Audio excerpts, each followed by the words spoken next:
It's the regular meeting of the City Commission for April 14th.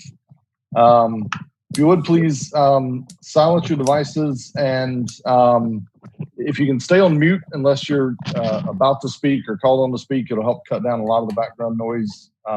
So just find that mute button and get used to using it to come in and out.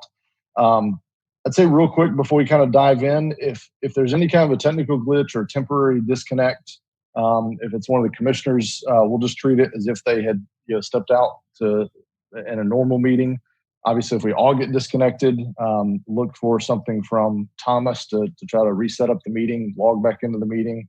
If for some reason that doesn't work, we'll send out some communication to reschedule or something. But I don't think that'll happen. But in each of those two cases, just wanted to cover off on those two things. So with that, City Clerk, if you would just call the roll, please.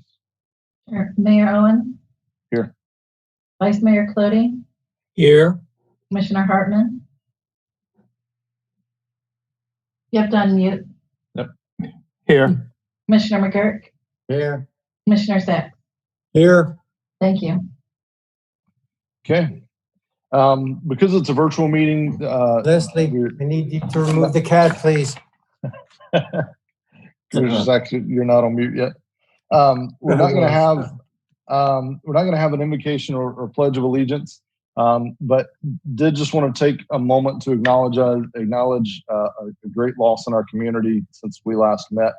The principal of New Smyrna Beach High School, as most of you know, Principal Matthew Kajewski passed away on March 26th from complications from a heart surgery. So just remember him and your family and your thoughts and hearts as they go through this difficult time and an overall difficult time in society. So certainly our hearts are with them, and we'll try to do something to honor him and his dedication to the community and the youth in this community.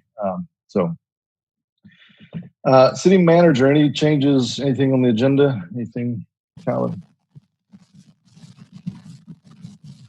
Sorry, I didn't get that. My headphones must be when I'm working. No changes. Okay. No announcements. Public participation, we all received, I think we all received, Commissioner, speak now if you didn't, but we all received the comments that were sent in from the various members of the public via the public participation form. Of course, we all get emails on a routine basis from the public as well.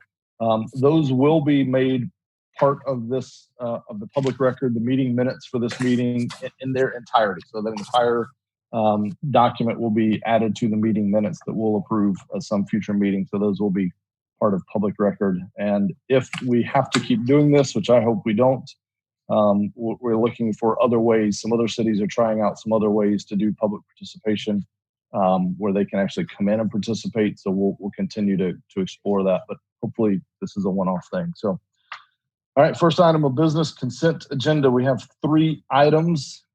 Any commissioner wish to pull anything? We'll start, Vice Mayor, anything to pull?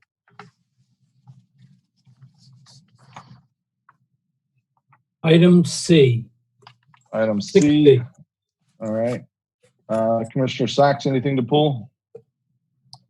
C for a comment, not a vote. We've already pulled that. Randy, Commissioner McGurk, anything to pull? Okay. Commissioner Hartman, anything to pull? Nothing.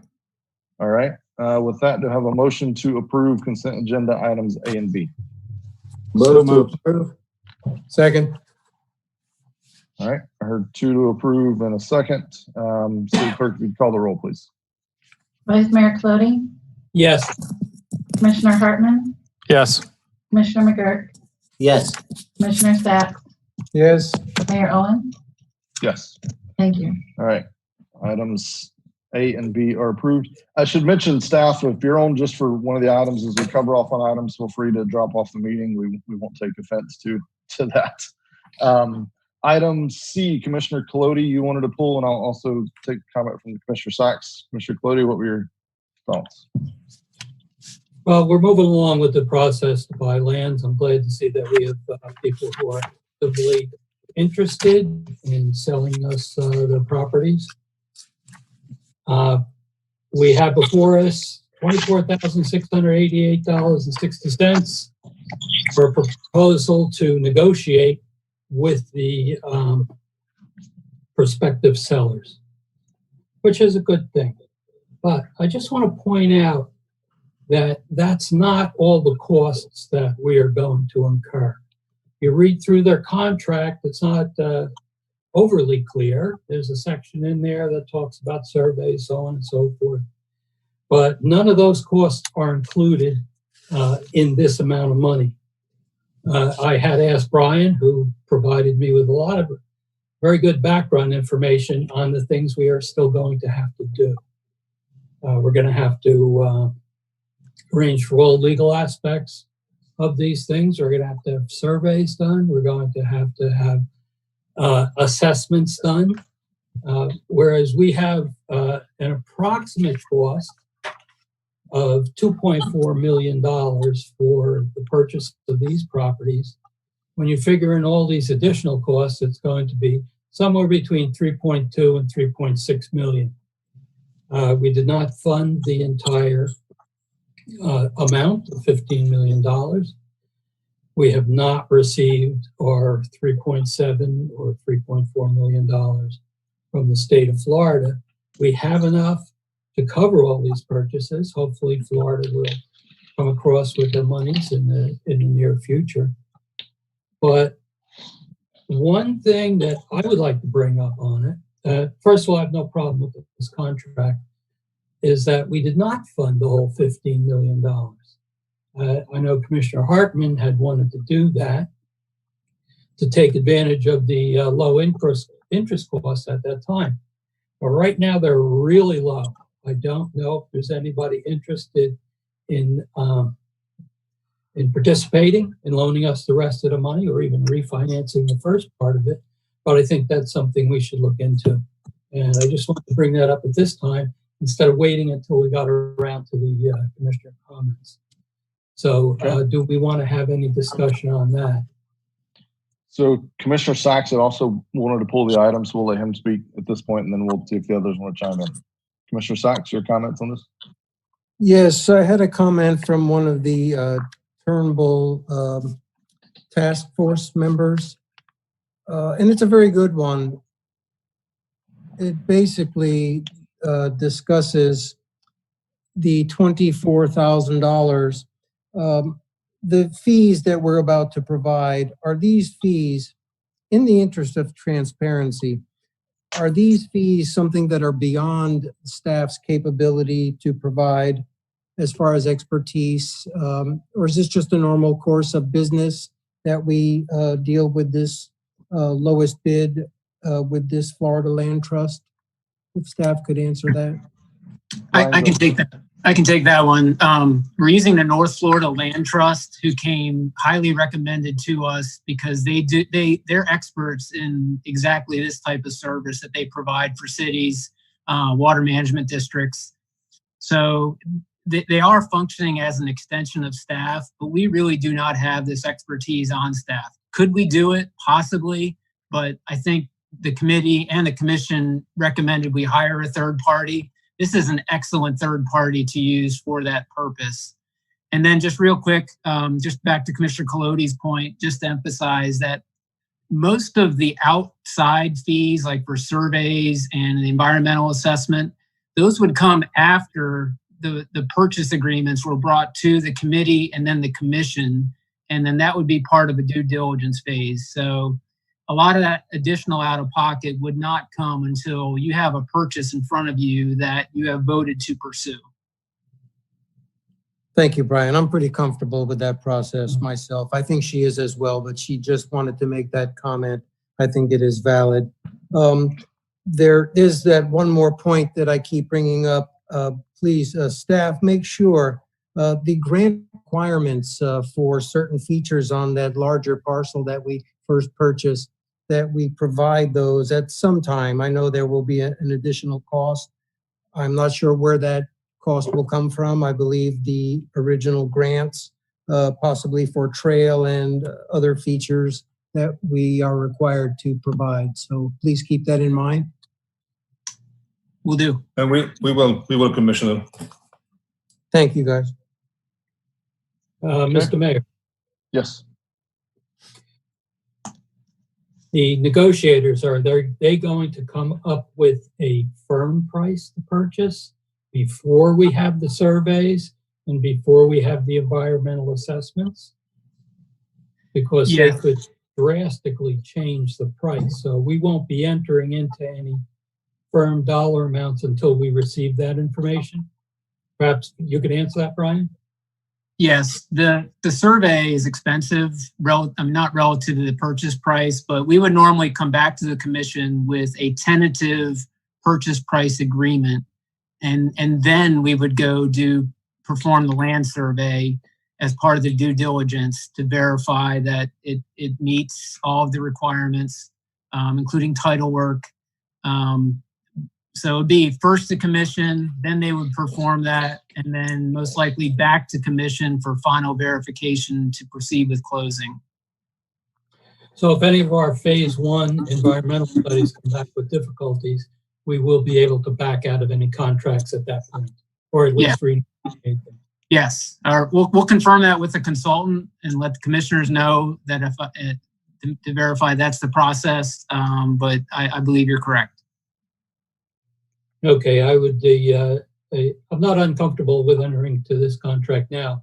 I just don't want us to get stuck somewhere down the road on some of these details. So that's fine by me.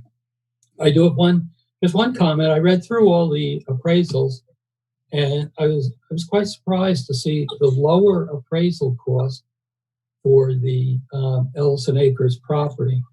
And I did note in it that they found that the highest and best use involves demolishing the structure that's on the property. So I would look forward to taking that down and not attempting to rehabilitate a building that's, I think it was built in the 40s. So if we're going to apply for any development funds, such as Jake Sachs was alluding to, Commissioner Sachs, I do not want to and would never support any idea of rehabilitating that structure. Thank you. Okay. Commissioner Hartman or McGurk, any comments on this item?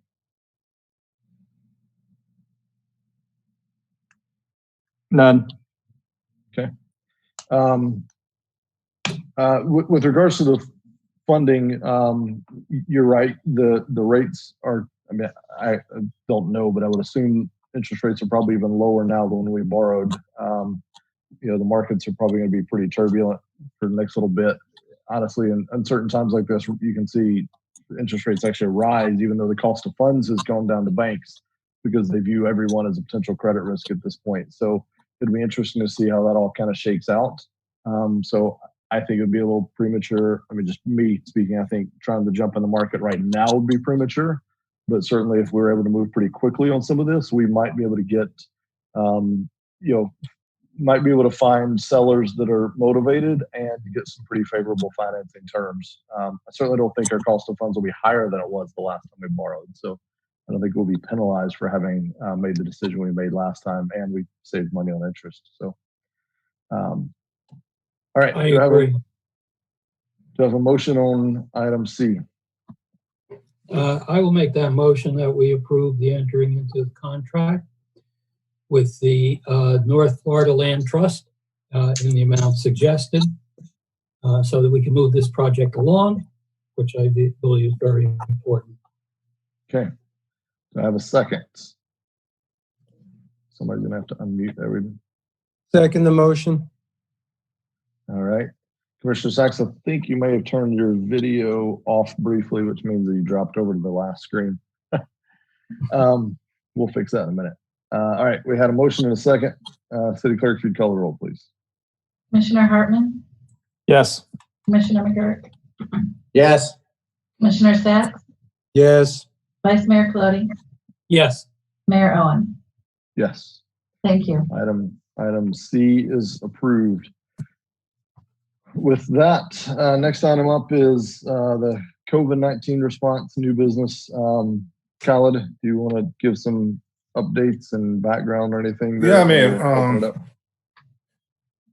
As I kind of mentioned through the briefings to most of you, right now the staff probably I would say more than half, they're working home. And then the shifts at maintenance op, I think that's the only department that have shifts at this point. So they're working half shifts every day. And then their staff is working week off and week on. We have implemented some measures in terms of taking temperatures for the ones that are dealing with the public, such as police, fire, and maintenance operation before they start their shifts. And thanks to Melissa for implementing that program. We've talked to the managers the other day, I guess, about how do we implement if we go back to normal. And obviously it would be gradually going back to normal. So we will put a plan probably sometime soon to see how we want to implement that. So I don't think we want to bring everybody back at the same time.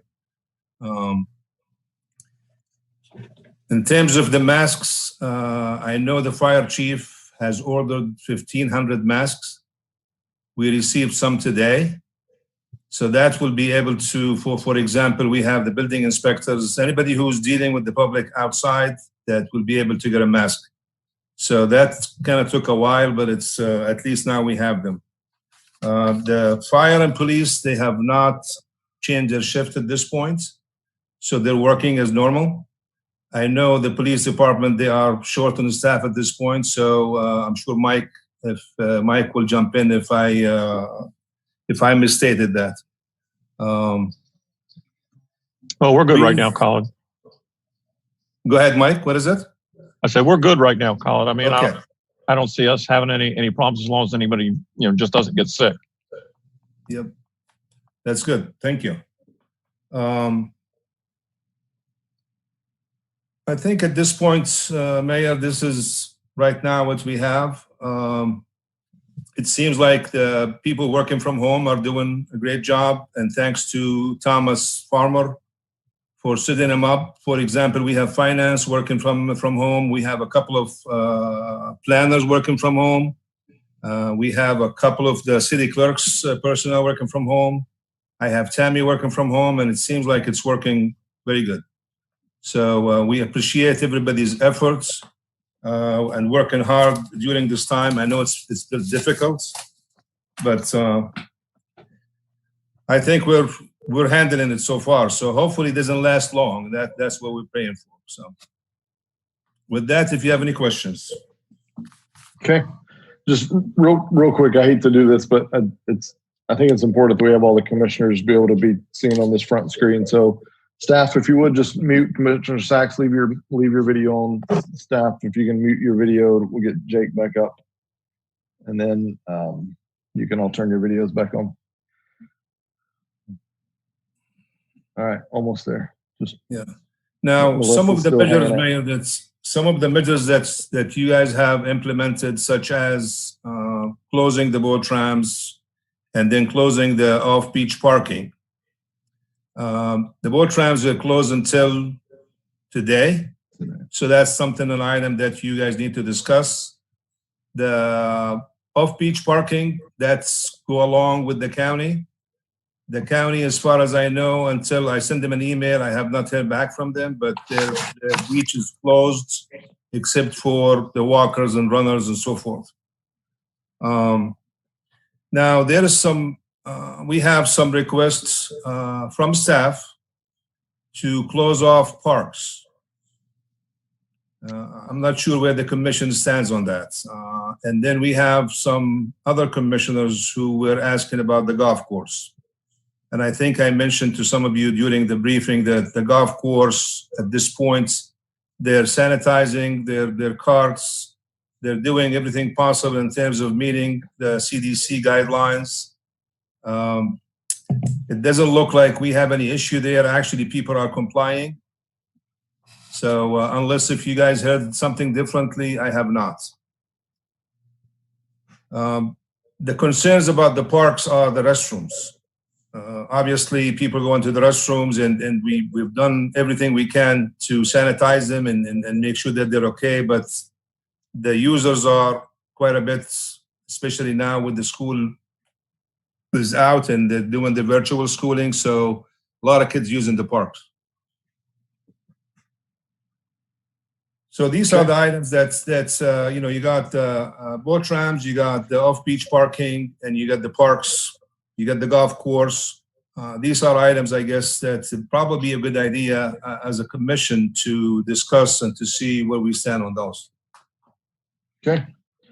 So, gentlemen, I think in the agenda, there was a list from the last meeting that covered off on everything. I think the two that were just added would be the parks and the golf course, potential closure or some other measures on those.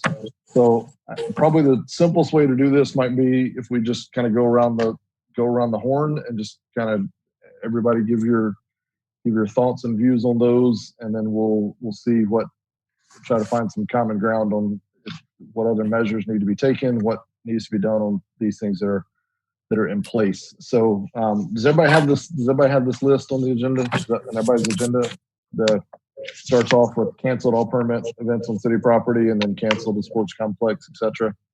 So if you got that, no. I just put it on your script. Oh, sorry. All right, man. So the items are, so we canceled all permitted events on city property until April 30th. We canceled all events at the sport complex through April 30th. Canceled all the public meetings except for the commission meetings and the charter review on April 23rd and April 30th. We closed all the city-owned facilities except for the parks, the golf course, and the Babe James, but we put some limitations on the Babe James. And then we closed the boat ramps through today, excluding commercial. So there's 1, 2, 3, so it's five items, and then what was just introduced today was the parks potentially and the golf course. And Mayor, if I may jump in just so this way to clarify, Babe James, since we had the virtual school, we had no kids. So right now, Babe James is closed. Okay. Clarification. Good to know. Thank you for clarifying. And also, if I can clarify, Charter Review Committee, their meeting date was changed from the 23rd to the 30th in observance of a religious holiday for the facilitator. So it's the 30th. Okay. Okay. Thank you. Yeah, you had put that. Sorry.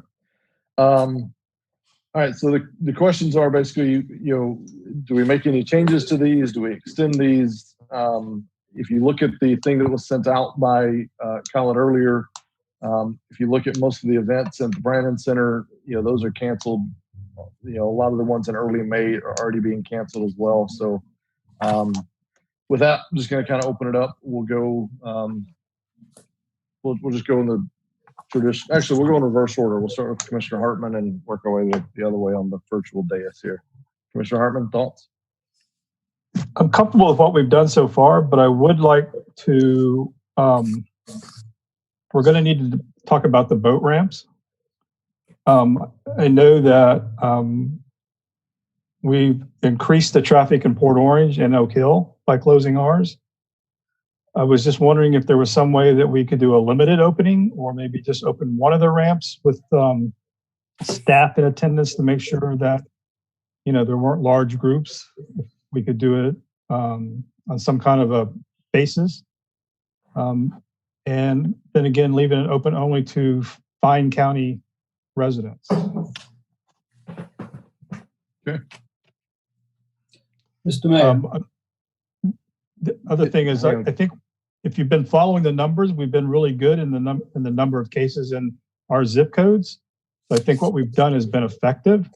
I don't think closing the parks would going to make that much difference. I saw today that Orlando is probably a week away from peaking, and then they should be over the hump. So I think with what I'm seeing, that we certainly are getting closer to the hump or to the peak. So as long as we continue what we're currently doing and maybe gradually try to start doing some things like the boat ramps, I'm good with that, but certainly also can leave it up to the discretion of the city manager. If he sees a problem where too many people are taking advantage of it, then he can again close it, much like we did with the beach parks. The other thing I'd like you to consider maybe is with the Esther Street Park, we now have the handicap ramp has been repaired. I haven't, maybe the chief can speak to this, but I'm not sure what the traffic parking issue has been on the beach side, up around Flagler and stuff. So whether or not we may want to open that partially, not the entire park, but partially for, you know, our people with disabilities so that they can get on the beach and exercise and enjoy. Those are my comments. Okay. Vice Mayor, I heard you. Are you okay with just going down the dais for ease, or do you want to jump in now? No, I would just like to address these issues one at a time. That's all. Okay. And then we could move on. Got it. So, all right. To me, I mean, the only one that we probably have to have a real, let me put it this way. We'll do this. Any issues with, we've canceled all permanent events on city property, the sports complex, all the public meetings except for the charter review, which I think we're going to be able to do virtually. Is that correct, Kelly? Yes. Okay. Yeah, I spoke with all members and they all have Zoom. And so we're going to do that virtually. Mm-hmm. And so really the only items we need to talk through are the boat ramp, the golf course, and the parks, unless someone wants to make a change to any of those. So I'll just say, any commissioner have any issues with just staying the course on all of those measures, excluding the boat ramps, the parks, and the golf course for the three kind of variables. Any issues with any of the others?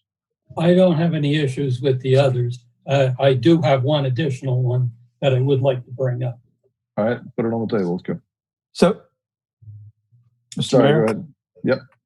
So we have a couple events that are going to hit May 1st. If we close everything, all permitted events through April 30th, we have a couple of events that are going to hit May 1st. So I would suggest that we close everything up through the first week in May. Cancel all permitted things through the first week of May. And that will give us time at our next meeting to discuss if we need to go further or maybe even pull that back to the 30th. Yeah. I would say that probably would be best thing to do is to cancel them to mid of May. Because sometimes what happened, these events, they need some time if we're going to cancel them. The 28th, between the 28th and the 7th, not much time. So my suggestion is if you are going to do that, why don't you just do it to the middle of May? That would be, next commission meeting would be May 12th. So that will give you some time to think about coming up. So that actually worked perfect. And just a side note, just before, since I got the mic, I don't have to interrupt again. The Esther Street Park, Commissioner Hartman is not completely finished yet. So just keep that in mind. Thank you. All right. Commissioner Colodi, you had something new to add to consider? Well, on the subject of the day we're going to close it, there are 3 weddings planned between March 1st and the 14th. And I don't see any indication on our list that they've canceled them. So one of those I asked about. Yeah, one of those I asked about, and they had voluntarily canceled, right? Khalid? Yes, the one, it's the Sasso Morgan wedding, that is actually moved to October. The one that they're waiting for this meeting is the one on May the 9th. So they're waiting for the decision of the commission. If they are closing down the city facilities, then they will move their wedding. Yeah. Okay. So to Commissioner Hartman's point, the April 28th meeting, I think it is, doesn't give us a lot of time to respond to those early May things. So we probably should consider that. So, all right. So we'll take it item by item. Commissioner Hartman, you've made yours clear. So let's talk about canceling all permanent events and all city related events through I think May 15th was the suggestion. That gets us to the May 12th meeting where we can respond. So we'll just take that item. So just thoughts on that item. Commissioner Gerke, you're next. On just that item, I'm fine with that. Okay. Commissioner Sachs, just that item. Canceling through May 15th. I would cancel, and I have to remind you all, the state of Florida's executive order was to stay in place. And another thing that's very glaring and frightening is a study was done by one of the cell providers. They have tracked movement in our county, and our county is one of the top 3 counties that is moving, meaning people are moving about. We're not sheltering in place, so to speak. So there is a lot of movement, and it is very concerning. So my biggest fear right now, and it doesn't have to do with these special events, but I just want to get it out now so I don't forget. I really think we need to close the playgrounds. The parks, perhaps we can keep open.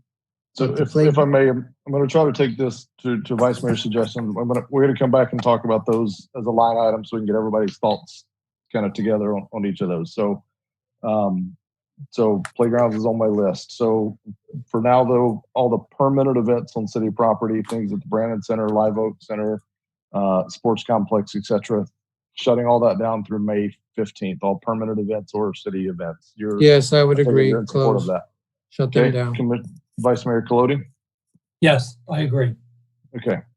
So it seems like we had agreement on that. I'm trying to keep some notes here so the final motion maker can kind of roll all this into that. Kyle, go ahead. Just want to let you know that the CDC guidelines actually recommends, and it should, close the playgrounds. It doesn't say about the park, but it says the playground. So that's the message I got from the maintenance operation director. Okay. I do agree with that. All right, let's talk playgrounds. Commissioner Hartman, what are your thoughts on playgrounds? Yeah, I'm good with the playground part, but but not the park itself. I don't know how you're going to enforce that with some of them being so open, but. Yeah. Okay. Commissioner McGurk. Yes, if CDC guidelines recommend playgrounds, close those, keep the parks open, keep the open space open. Question? Yep, go ahead. Should we close the bathrooms? If we're closing the playground, I think we should close the bathrooms. Yes. I agree. Any concerns with that? From staff? Well, I was looking for the commission. Any concerns from the commission? I don't see. No, I have no problem with that. In fact, I thought we had closed the playgrounds originally and left the parks open. So okay. I'm good with that. From an enforcement standpoint, to me, this is all we're trying to encourage and promote the right thing. I don't think any of us want to see families drug away from playgrounds. I know our officers will handle it with kid gloves, if you will, and encouraging and reminding folks of the order and to do the right thing and taking whatever steps necessary. But you know, we're trying to all get through this together. So, all right. So I heard universal agreement on closing that. Is that through that May 15th timeline? Well, I would assume. I'm seeing any concerns with that through May 15th. All right. City meetings, except for commission meetings, canceling those through that same May 15th timeline, accepting the commission meeting and the charter review.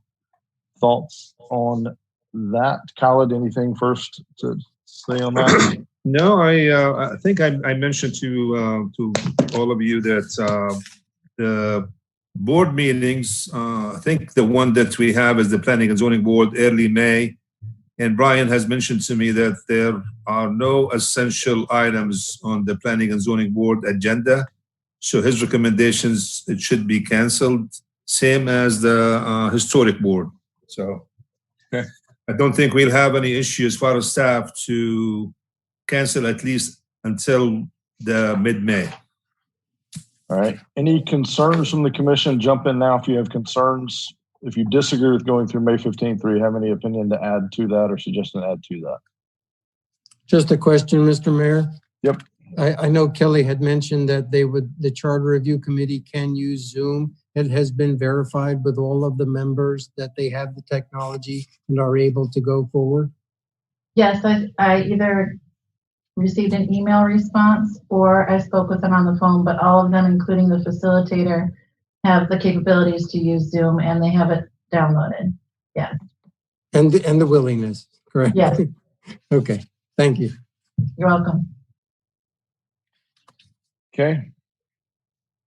Let's talk through, next on my list was the Babe James Center, which we've already covered. I think that's covered in what we said above. Let's talk about the golf course. That was brought up by someone, I think, or staff maybe.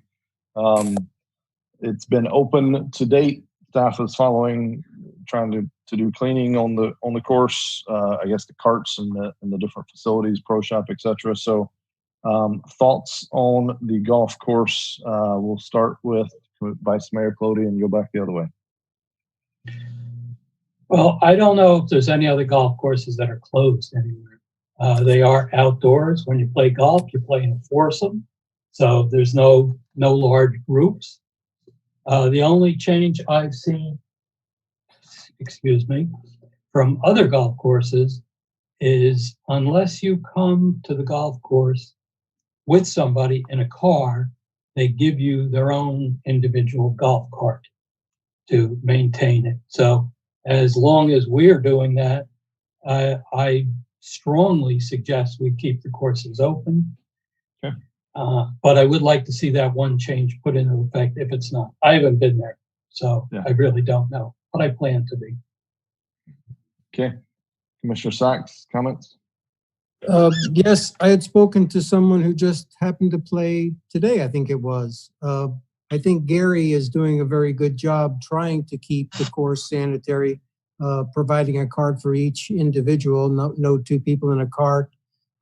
He provided the polystyrene noodles instead of flags.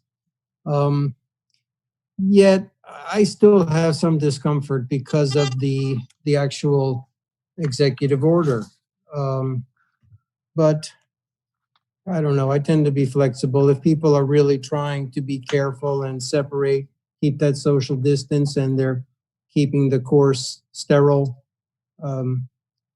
unless we find some other problems with it. I don't know. It's just a matter of consistency. Why are we indiscriminately keeping some things open and closed? That's part of my angst. Okay. You know, Yeah. the course being open is problematic for some. Okay. If I may, Sure.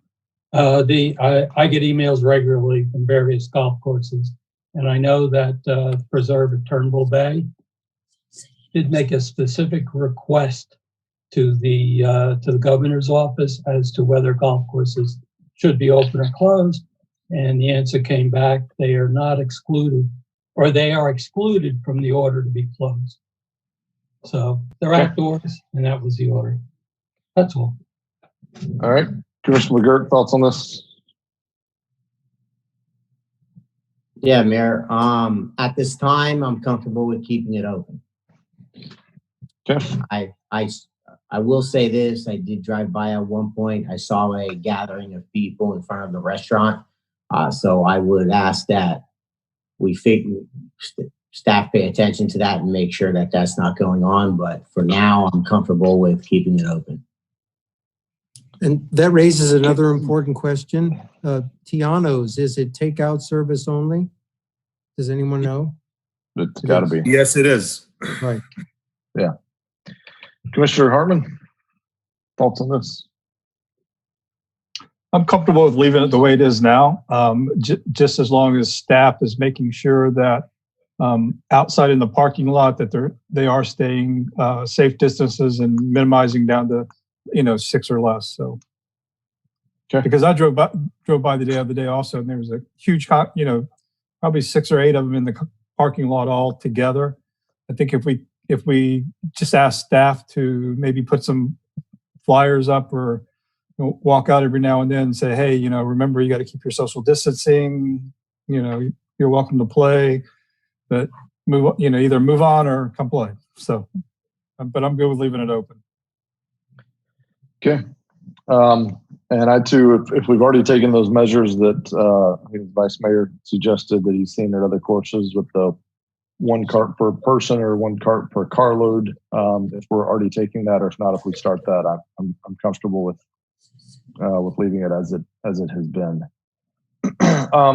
Do we do club rentals? And if so, I'd say we either stop that or just make sure we're sanitizing anything that's passed between person range balls. I'm thinking like, I'd say staff just make sure to pay attention to all that stuff and either stop it or find a way to make sure we're not passing stuff around. They are really doing a good job, Mayor. They're really taking extra measures to do that. Okay. So, yeah, just a complete thorough look of anything that's kind of handed from person to person, and make sure we either suspend whatever we have to or we're sanitizing in between people.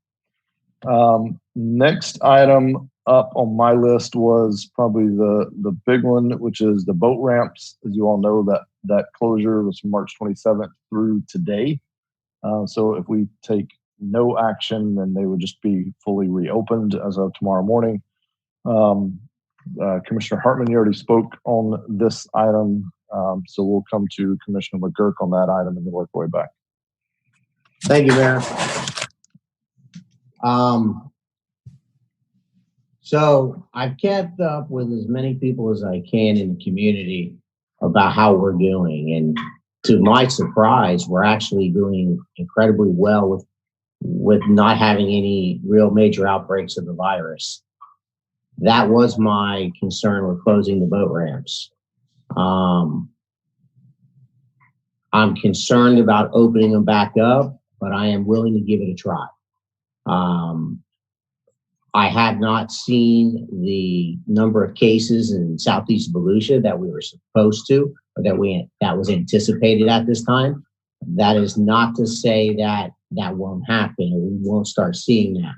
So I think we need to be very careful about it. And the irony is, are we not seeing them because we're doing good things to prevent it?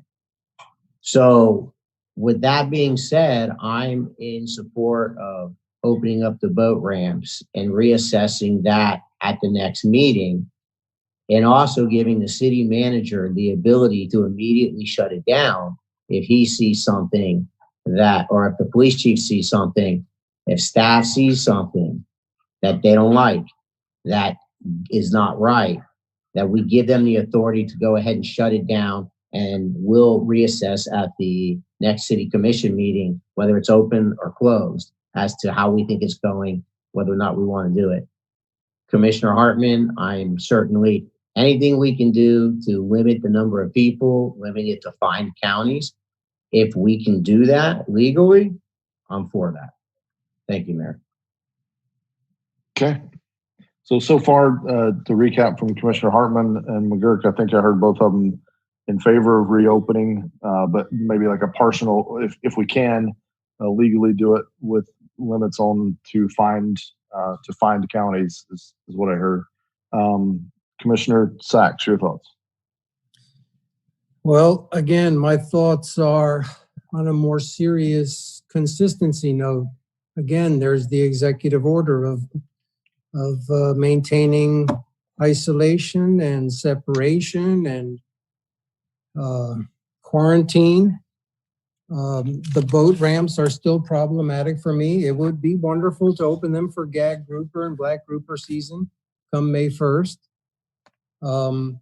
I would really like to see us not change horses midstream, keep them closed for the interim till the end of the month, because we haven't peaked yet. the studies show that we may not peak for another week or two, which would bring us closer to the end of the month. Now, I've taken a lot of heat, maybe rightfully so, maybe not, but erring on the side of extreme caution, I think it best to leave things the way they are. I've had many good requests and ideas about how to open incrementally and such, but at this point, for the protection of our residents, we don't know where do people go before they even get to the ramp. They could go to the gas station, they could grab a bag of ice, go to the store. So we're still exposed, contacting folks. It is with the hardest pain in my heart to tell people that they can't go fishing with their children. I can't go fishing. And it's one of the nicest things we do with our families, but yet it may be one of the most dangerous things we do, since we cannot keep separation at those ramps unless you provide an officer of some type or city personnel to keep separation. I wouldn't support it at this time until the end of the month. So, we've had the patience. People have been wonderful in the city, and for the most part have had patience to wait out the first 2 weeks. If we could ask them to wait out the next 2 weeks, see what happens. God forbid people get sick, we'll have to regroup. But right now, I would like to see things stay status quo and closed as they are. Okay. All right. Vice Mayor. Well, I was probably one of the driving forces behind the closing of the boat ramp. And I felt it was very important based on my own observations of what went on out there. The main congregation of people is on the finger piers and on the dock where they unload. It's a difficult thing for their small finger piers. There are people who are loading and unloading things that are difficult to control, and they often, you have to watch them carefully to see how they almost always fall in the water when they're doing it. I have no objection to opening up the boat ramps, especially to find counties. I think that's very important because part of our problems were overcrowding over there. I'd be in favor of reopening it to the find counties as long as we could close off those finger piers. The negative is that the number of boats to come out may be slowed down. The people in the boats may have to sit out on the water a little longer before they can unload, but I think that's a small price for them to pay so that they can use the ramps at all. Along with it, I think there should be strict enforcement. I would love to be able to limit the number of boats, but we've never really had a real discussion as to how to handle all the overflow trailer parking. So I would say we should have very strict enforcement, Chief Coffin, about vehicles that park in the road right-of-ways. Any place we don't have a sign up that says no parking in the road right-of-ways, I would like to have a temporary sign put up. With that type of enforcement and perhaps the closing of the finger piers, I could support reopening them. We could call it on a trial basis for 2 weeks. Okay. And to add to what's been said, my thoughts are, first of all, these are all tough decisions. There's, we don't feel like, you don't feel like you're winning in any of these. At least I don't. I feel like there's kind of lose-lose things that are put on our table here. In this case, though, I think we made the right call in doing what we did. When we did it, I supported sending a very strong signal, especially to those areas to the west of us that are more densely populated. Those people were looking for their get out of Dodge for the weekend, and we were their destination of record. And so I think we sent a strong message. I also think really the entire country is almost in a different spot than they were on March 27th or 26th or whatever day it was when we enacted this. There's been a lot more measures put in place like those that Commissioner Sachs have referenced at the state level at the national level. So I do think there's been a little bit of a shift in how seriously some people are taking this that weren't necessarily taking it serious when we first did this, which I hope will pay dividends and make our jobs a little easier. I think I said in our last meeting, we've probably regulated common sense to the point we can. We can only go so far on trying to regulate common sense. So having said all that, I support if there's a way that we can open to the fined counties. And by doing that, we're really just opening to our, to locals. If someone lives in a fined county, they're probably not driving here to use our boat ramp. They're going to use the boat ramp where they are. Of note, though, those areas like, other areas that are inland that are more densely populated, those are not fined counties. So we are limiting some of that kind of cross-pollination. That's what we've been trying to limit this entire time. So I could support that.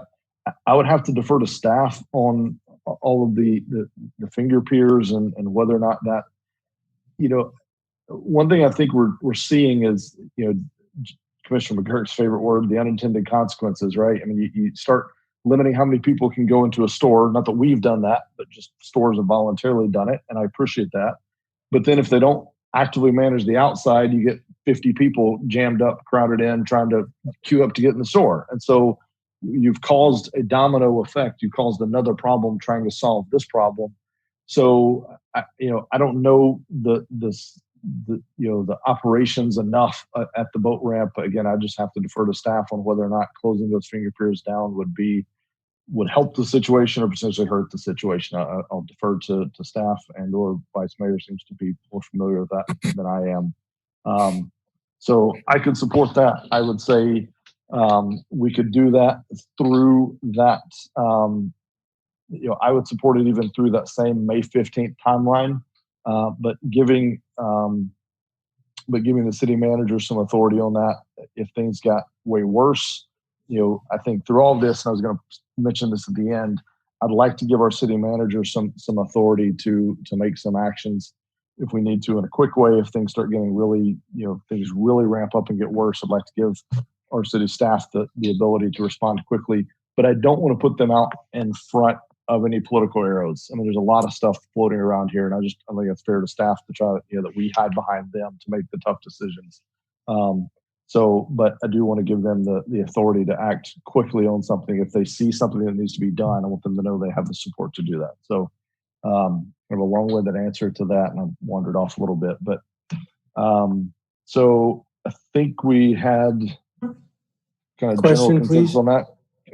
Yep, go ahead, Commissioner Saxon. I saw Commissioner McGurk. You want to go? Yes, sorry. Do we have staff actually to provide that oversight at the ramps? So, and when I brought this up with city manager, the thought was we have parking enforcement right now that is, with the beachfront lots being closed, that we can redirect some of that resource to the ramps to help monitor, folks coming in from making sure the folks are from fined counties. Will we have, 100%? Maybe not. But I think it'll be enough of a deterrent. I think you're going for 80 or 90% compliance here. So, Commissioner McGurk, did you have something? Yeah, I just didn't want this pending motion to get so big we run into a problem where we can agree on some parts and not others. So I'm thinking at least on the first three issues, I might, if you want to take a motion, Mayor, and then we can get into some other things like the boat ramps. So it's a really good point. Feel free if you have a motion, go ahead. All right, I'm going to make a motion till May 15th to end any city-sponsored events or at their facilities. Close playgrounds, but keep the parks open, and extend the no city meetings except city commission and charter review. Did I get it there? Public restrooms, the restroom. Yes, close the public restrooms in the parks. Okay, I have a motion. I'll Do I have a second? I second that. All right. Any clarity needed on that motion? Again, we're gonna get to the other items in a second. I just want to get the ones that was universal agreement on. That was very good call on that, Commissioner. All right, Kelly, if you would call the roll, please. Commissioner McGurk, Yes. Commissioner Sacks, Yes. Vice Mayor Colodey, Yes. Commissioner Hartman, Yes. Mayor Owen. Yes. Thank you. Okay. Boat ramps. Anyone want to make a motion on the boat ramp? I'll make a motion on that. Okay. Make a motion that until that we lift the ban on it, that we extend until May 15th, the boat ramps being open for fined county residents. And leave it to the discretion of the city manager whether he feels it necessary to close off the finger piers or take other actions, including completely closing it down if we do find congregations of people there. Okay. Do I have a second on that motion? I'll second. Any clarity needed for discussion? Discussion. Sure, Commissioner. Just to share with you all, I studied the opening and closures of boat ramps throughout the state. It is very inconsistent. In fact, the Florida Keys are open to locals only with identification. Some boat ramps, like federal boat ramps, have been closed. State boat ramps have been closed. Others, city, county, and such. So it makes it very confusing and difficult to decide whether to open or close a ramp. I know from my experience at our city ramp, it is confined. The actual floating piers that the people use to access and embark and disembark, people are sharing that space and are very in close proximity. Okay, we can talk about touching of items. That's secondary to the actual social distancing that we're supposed to maintain. And I don't think without enforcement, I know there are people of good sound mind who would like to keep those distances, perhaps are even wearing masks, but not everyone is. And we're still going to have those visitors that are from fine counties. So I just have a lot of heartburn there. That's all my comments. Thank you. Okay. And I don't think you're alone. I mean, I think every single other person shares some of those concerns. We certainly don't have the magic answer trying to get through this. You can make some of those same arguments for a lot of other things that are still open. That's what I've heard from others. The same applies to the public parking lot. It's probably worse than any boat ramp will ever be. So yeah, it's tough, and I'm very proud of the actions we've taken so far. If you look back, we were early in a lot of these things, so I'm very proud of what we've done so far. I hope we can continue to navigate this path. So, all right, we had a motion and a second. City Clerk, if you'd call the roll, that is to open the boat ramps to locals, those in fine counties, but the headline should say locals. Open the boat ramps to locals for through May 15th, but giving the city manager the authority to make changes as needed on the as situations evolve. Okay. Mayor, Clerk, yes, go ahead. if I could make a friendly amendment, can we, effective Friday, we could open them? That would give staff a couple days to kind of work through some of these issues.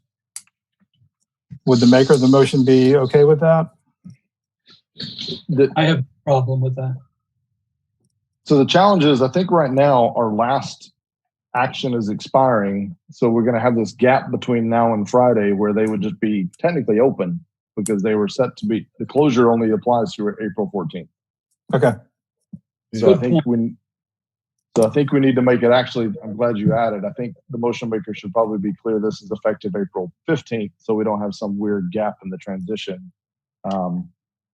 Or we extend the closure through the Friday or something like that. Staff, do you have Yeah, thank you for pointing that out. But I think we could make it effective on the 15th. I'm sure the public won't be aware of it that quickly, except for those watching us now. And we can handle it in that regard. It will take a little time for them to remove the barricades, though. Yeah. Okay, Khaled, you're okay? If we make it effective 15th, I think we're giving staff reasonable time to get barricades moved. I think it's, if you recall, the last time that you closed them off, I think we took a couple of days. I think to make it to the 15th, I think it gives staff some time to remove the concrete barricades and be able to issue the press release and do all the stuff that we needed to do in order to make the message clear.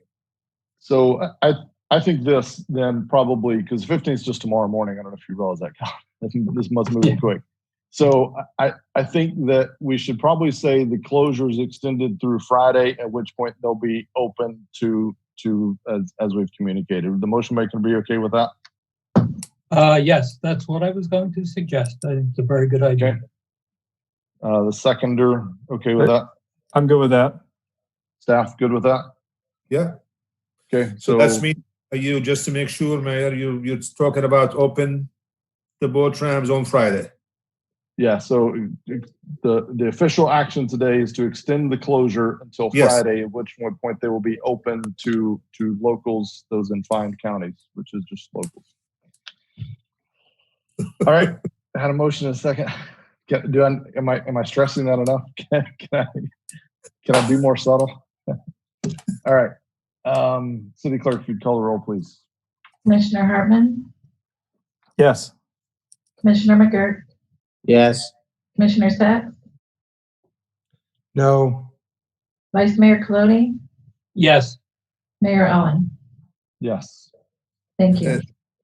Okay. And Mayor, the new spelling of local is FIND. There you go. Okay, so I did just want to touch on beach parking, and we previously delegated this to city manager. I know that he's working in concert with all the other city managers and the county. I think the goal is that we will try to move in unison. This is a giant balloon. If we do something or someone else does something, it just moves the volume to some degree. So I think right now, Kyle, chime in. I think right now there's no discussion on reopening that beachfront parking, but I think the goal is that he would just try to stay in lockstep as much as possible with the county and our neighboring cities. So I did just want to be very overt with that is where we stand on the beachfront parking. That authority does still rest with the city manager unless we made changes today. Kyle, do you want to add anything to that? And then we'll open it up. No, I think you described it pretty well, Mayor. And tomorrow morning we have our managers conference call. So I'm sure I'm going to bring that issue up. Hopefully the county did not make any decisions that we're not aware of. So we'll bring it up, and I think the discussion with the managers was that let's be uniform and make it unified. So this way we're not impacting any other cities. So thank you. Okay. Any comments on that item? All right, hearing none. And Commissioner Hartman, you had brought up Esther Street specifically. Did Colin answer that? Do we need to go back to that item? No, I'm good with that. Okay. Anything else? Yep, Commissioner Sykes, go ahead. Question, Mr. Mayor. This is off topic just a bit. I know that city, and I'm very glad and thankful that we repaired the handicap ramp. There is one more ramp that is a handicap ramp. Is that in the process of repair, Colin? Which one is that, Commissioner Sacks? Honestly, I can't think of the name, but it is in very close proximity to Esther. Okay, is that the one at Sapphire? Yes, I think it is. Thank you. Okay, I'll double check. I think both are under repair, but I'll double check and I'll let you know tomorrow. And please, Khaled, let the county know that 9th Street and 8th Street both used to be handicap ramps. Neither are any longer handicap ramps. And I would hope that someday soon they could just add that little bit of, sorry, the end of the stairs would be providing for wheelchairs. Yeah. Commissioner Sachs, would you mind? You said 9th Avenue and what's the other one? Yes, 9th and 8th. It used to be 9th, and then they changed it to 8th. After a bad nor'easter, we lost the end of the stairs. It's a very easy fix, and to take the stairs away and replace with a ramp would be awesome. I'll bring it up tomorrow at the conference call. Thank you. Thank you. Commissioners or staff, any other COVID-related response items, opening, closures, questions? I have one, Mayor, that it hasn't been, I think we have some questions, if you recall, from businesses. This is regarding solid waste. I don't think we are ready at this point to go deep into the solid waste issues at this point, but I think what I'm going to be doing is bringing back on the 24th or the 28th, actually, to bring back some solid waste issues. We're getting so many questions, so many issues coming to the staff, so I think we need to get some directions from the commission. Okay. Let's also probably, you were probably going to mention the city manager report, but we can probably just talk now about the other item with the rents. It's COVID related, so it might be a time to talk about it now. So, Yes. Vice Mayor, let's go to Vice Mayor there. You raised your hand. Yes, I did. One item that I would like to bring up is the closure of the farmers market. As I read my emails that come from the state agriculture department, our farmers are having a real difficulty selling their products, which grew even before the virus. And our small farmers are having a real difficulty selling their products.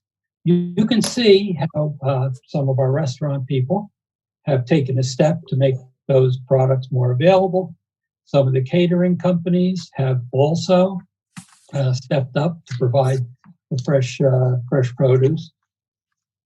I got calls concerning the Norwoods market. The Norwoods market being overloaded with people not respecting the social distancing thing. I think it would be beneficial to help the farmers out, to help our residents out, to reopen the farmers market under certain conditions. Those conditions that I would propose is no food trucks at this time, and to not allow the sale of anything except for perishable produce items. It would give us the ability to help out the farmers and help out our citizens. And if we could speak to the people running the farmers market, that they limit the amount of space, or conversely, to provide extra space, being we'll have less vendors there so that the social distancing thing can be met.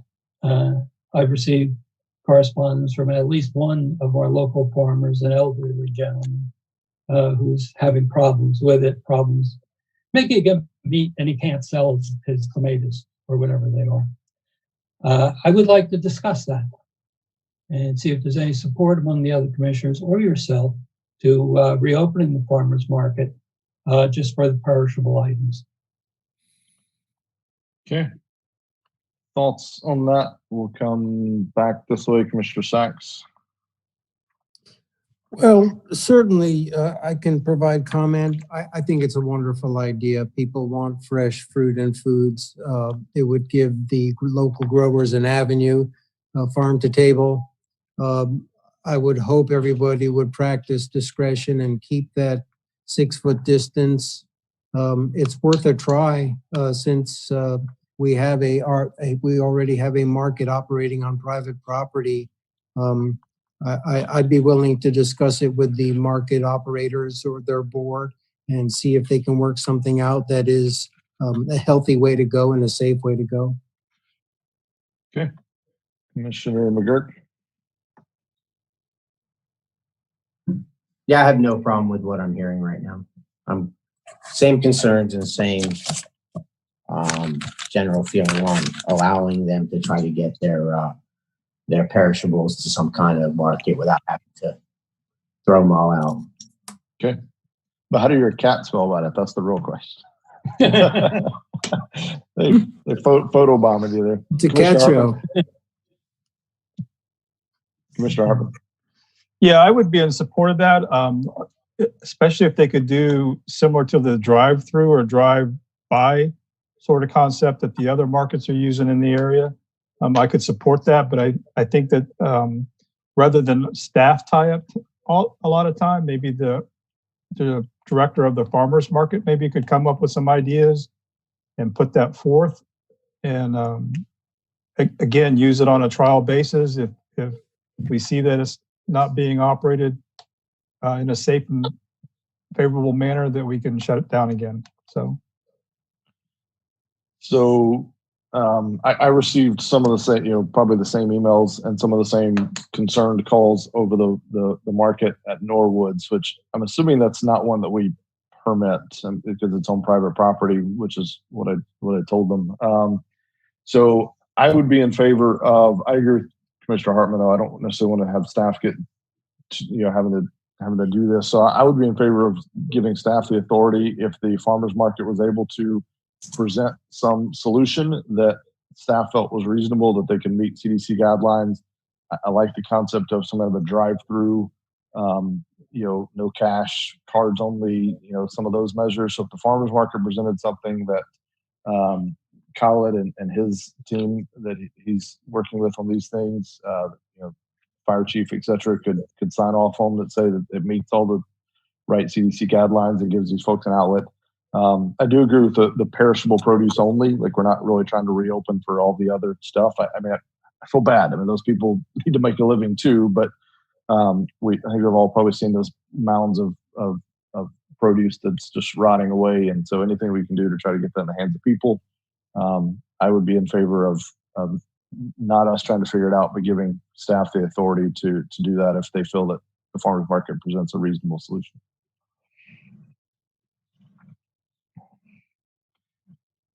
All right. So I have Vice Mayor, you want to make a motion on that item? Well, one comment. Go ahead. My only concern is we originally passed a motion that extended all permitted things until May 15th. So this would have to be an exception to that, or will we have to go back and amend that motion to exclude the farmers market? Carrie, I'll let you jump in, but I would just say we could just add this as an exception to it rather than having to go back and change it. You think, Carrie? Yeah, this motion could modify. We've allowed ourselves the ability to change course, so we can change course. Okay. Mr. Mayor. Yep. I will make a motion that we reopen the farmers market until May 15th at this point. I don't want to use the word trial basis, but have it open for the sale of perishable produce, and that it be, I don't want to set it up. I really don't want our staff to set it up. I would like to give our staff, our manager, the right to close it if the social distancing thing is not being met. Clarification, please. Okay. This is for the Sam's Market? Yes. Okay. I'll second that motion. Okay. So just for clarity in the motion, Commissioner Vice Mayor, it was to basically accept the farmers market from our previous closures through May 15th, but giving city manager authority to close it down if they were not able to find a way that met all of the CDC and social distancing guidelines. Yes, and just to clarify, for the sale of perishable produce items. Yes. Yeah. Okay. We had a motion and a second. Any further questions or clarity needed on that motion? City Clerk, if you'd call the roll, please. Vice Mayor Clody, Yes. Commissioner Hartman, Yes. Commissioner McGirt, Yes. Commissioner Sacks, Yes. Mayor Owen. Yes. Thank you. All right. Khaled, did you want to go over the other items now? We'll just lump it in here. Okay, you received a letter from Airgates and Epic Aviation at the airports. They were wondering if we are doing anything in terms of help outs, reduce, waive, any action that might be taken by the city in terms of the lease itself. And also I have received a text from the restaurant at the golf course. The ones at the airport, as you are aware from the grant assurances, if we are doing anything for one of them, it has to be consistent with all of them. So if you give a break to one, we have to give a break to all of them. The mayor has asked me a good question today, you know, how many are there that it's meaningful lease that is out there, like, you know, Airgate and Epic. There is a couple of them. I don't think they get to the same level of fees as Epic and Airgate, but there are quite a bit of businesses out there that they lease from the city. The only other one, as I mentioned, is the golf course, the restaurants they have asked. When I talked to the commissioners during the briefings, each one of them have a different idea. So I think probably it's a good time for now to maybe throw those ideas on the table and discuss them. Okay. But I think it would be wise to make a uniform policy that handles all the city leases at this point if we needed to anything. Okay. All right. So, gentlemen, the question before us, do we do any kind of, or authorize really staff probably to do any kind of rent deference or abatement? And I think it's going to be important that we clarify, are we talking about just a deference or are we actually talking about an abatement? The difference would be, one, you have to pay back over some payment plan versus the other, just the rent goes away. So on the table, I think so far is just the airport and the restaurant golf course, the restaurant at the golf course. Yes. And so my question, Kyle, too, was just, are there any other entities out there that transacts with us, that's leasing from us, where it's any kind of a meaningful? No one else has approached us, but is this going to open any other floodgates, if you will? Probably, I would say some of the businesses at the airports. Yeah. That be probably significant. Besides that, I don't think we have anything significant. Yeah. Okay. Mr. Mayor, Yep. Good. do we not lease property from the airport ourselves? The fire station, the police station? That's it's actually it's you're leasing property, you're not leasing building. So we have three actually. We got fire, police, and the sport complex. The skate park? Excuse me? Is the skate park leased from the airport? And the skate park, yes. So, I mean, how would that apply? I mean, that legally, how would that apply? Because it's almost in a similar fashion.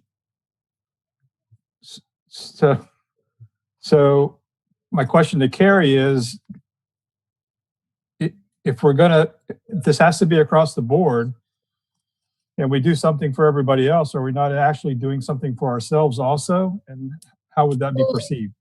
So I'm thinking if you have an offer available to anyone who needs it, not everyone has to take advantage of it. So for example, if it were like a deferral program, if the people who can pay now obviously wouldn't, well, I would think wouldn't defer now, but it would have to be available to, but not necessarily utilized. Okay. So before we get too deep in all the mechanics of it, let's just kind of check the temperature of the commission, see what the thoughts are. So we'll start with you, Commissioner Hartman, and work our way back this way on the virtual dais here.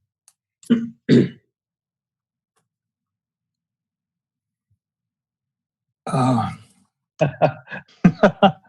don't know, because there's so many unanswered questions and, unintended consequences. So I certainly would be in favor of deferral at this point in time. But until we get more into it and actually have a plan in place, Yeah. Okay. I don't know whether I could say yes or no on it. So yeah, so at this point, we're just trying to, like I said, trying to check the temperature, see if it's even worth trying to figure out I would be in favor of trying to work something out for deferral. Okay. And then we can go from there and maybe have a plan at the next meeting or even in May. Okay. Commissioner McGirt, thoughts? Yeah. So, House and private, I've actually already done this in this fashion. I'm a landlord. I had a tenant contact me, wanted 3 months of a deferred payment. And what we agreed upon was we took the 3-month deferred payment and spread it out over the 12 months of the next lease year evenly. So, for example, if they paid $1,000 a month, $3,000 would be deferred over the next lease year over a 12-month period. That gives some businesses the ability to be able to operate without, that doesn't have the cash flow to pay rent. It doesn't stick them with an increased bill right away once they try to get things going again. And it simply allows them to anticipate what the next lease year amount is going to be and how they're going to need to go forward handling that in the future year.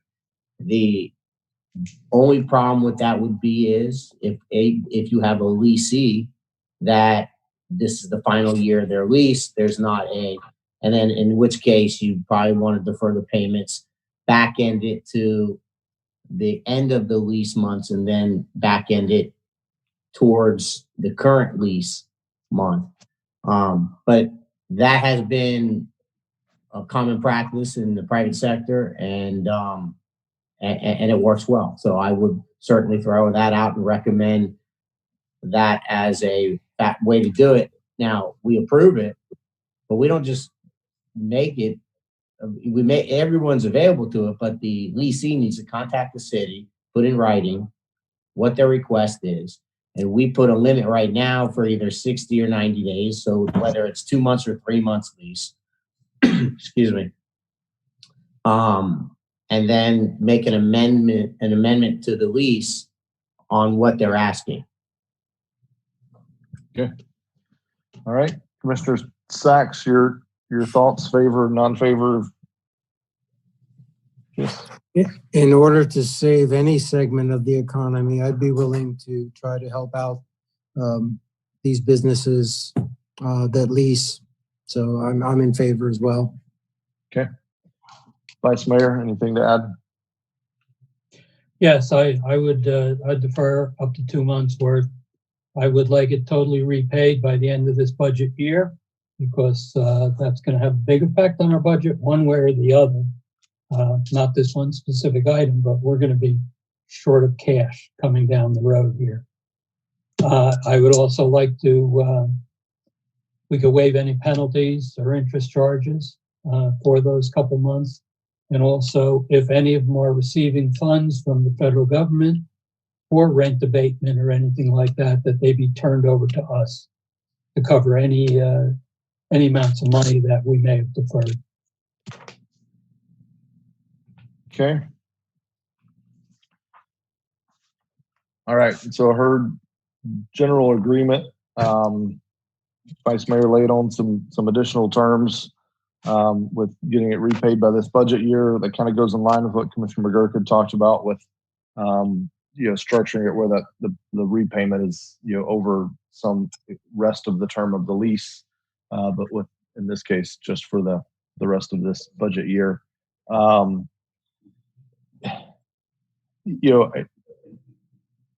my concern on this, just to be fully transparent, I support it.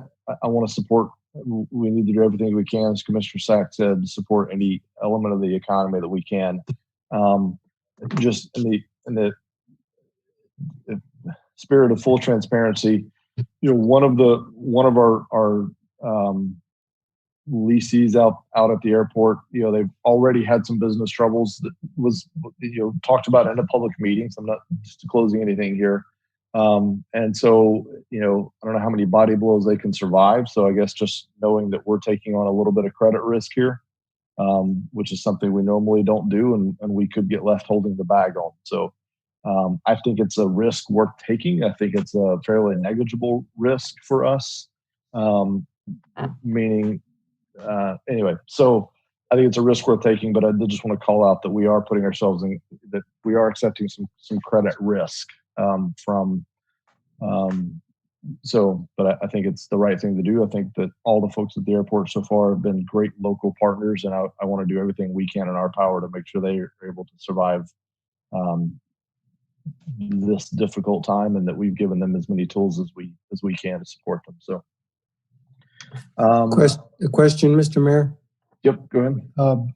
Since you did mention risk, and this whole world is now so uncertain, should we also include a contingency plan just in case this is an extended, not forgiveness, deferment?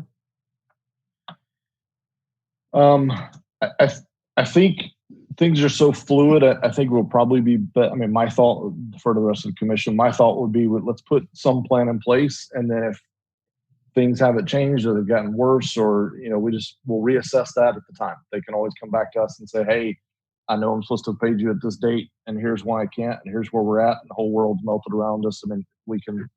I think trying to figure out all those contingencies with where we sit right now is just going to be nearly impossible. So, but I think, again, just having that open mind that we are extending credit in a time when, not everyone will pull out of this. I'm not saying folks at the airport won't, but just know that not everyone will. So, just wanted that to be on the record. Fair enough. So to get through tonight, I think we're going to need to give Carrie and probably Kyle some time to work on how they can structure something and give it back. We could do that one or two ways. We could wait until the next meeting and they can have something back that we can just kind of fill in some blanks at the next meeting, or we could kind of pre-authorize the large terms, let staff fill in the blanks and all the legalese, and then execute somewhere between the two. I'm okay either way. I'd probably defer to getting it back at the next meeting on the 28th. I'm seeing some head nods on that. So, all right, looks like everybody is good with directing staff to bring us back some options at the next meeting for a contract to defer rent structured in such a way that it's paid back by the end of this budget year. Again, those are the fill in the blanks we can play with at the next meeting if we have to. Any questions, Carrie? Do you need clarity? Is that you're not expecting amended contracts on the next agenda, are you? Okay, just parameters maybe from Collet on the program, and okay. Yes. Yeah, not to amend the contract, just to come up with a proposed policy or something that we could use in case of somebody had requested this.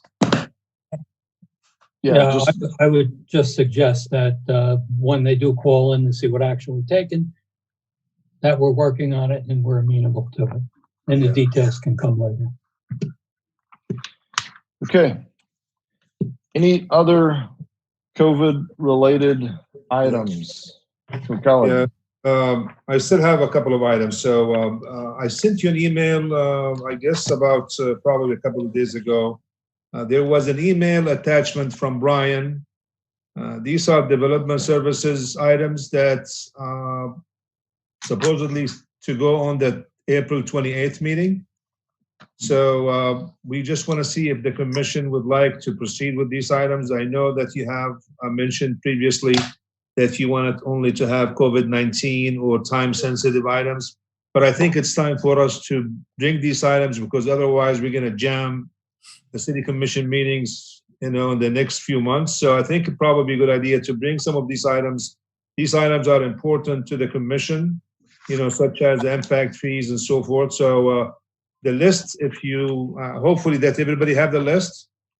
But we have 1, 2, 3, 4, 5, 6, 7, 8, almost 8 items on the list. And that is zoning text amendments to add kennel use of B3 zoning districts, public easement vacation at 1014 Claremont Streets, Florida Days comp plan and PUD amendments, Flagler Avenue loading and unloading zones, impact fee study for police, fire, and parks, special exceptions for the McHenry Barn assembly use in I-1 zoning districts, and then 2 CCS cases, and then second readings for the 18 first readings on the April 14th agenda.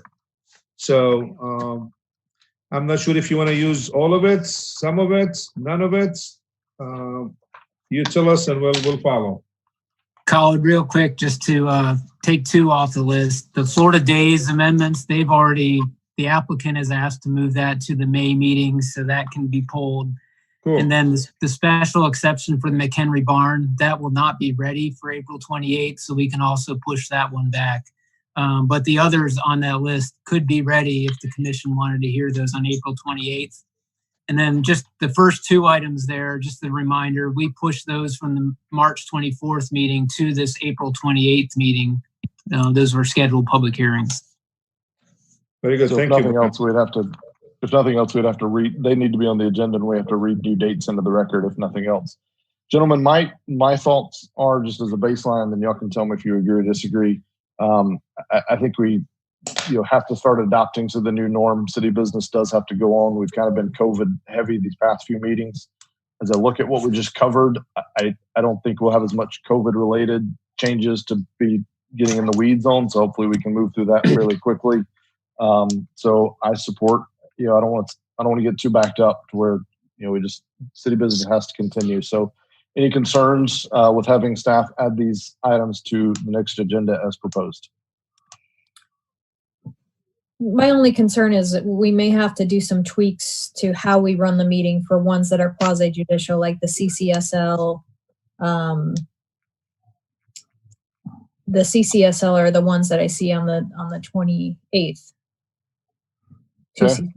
So if everyone's agreeable to working with us on figuring out how to have the quasi judicial hearing in a way that comports with all the legal requirements.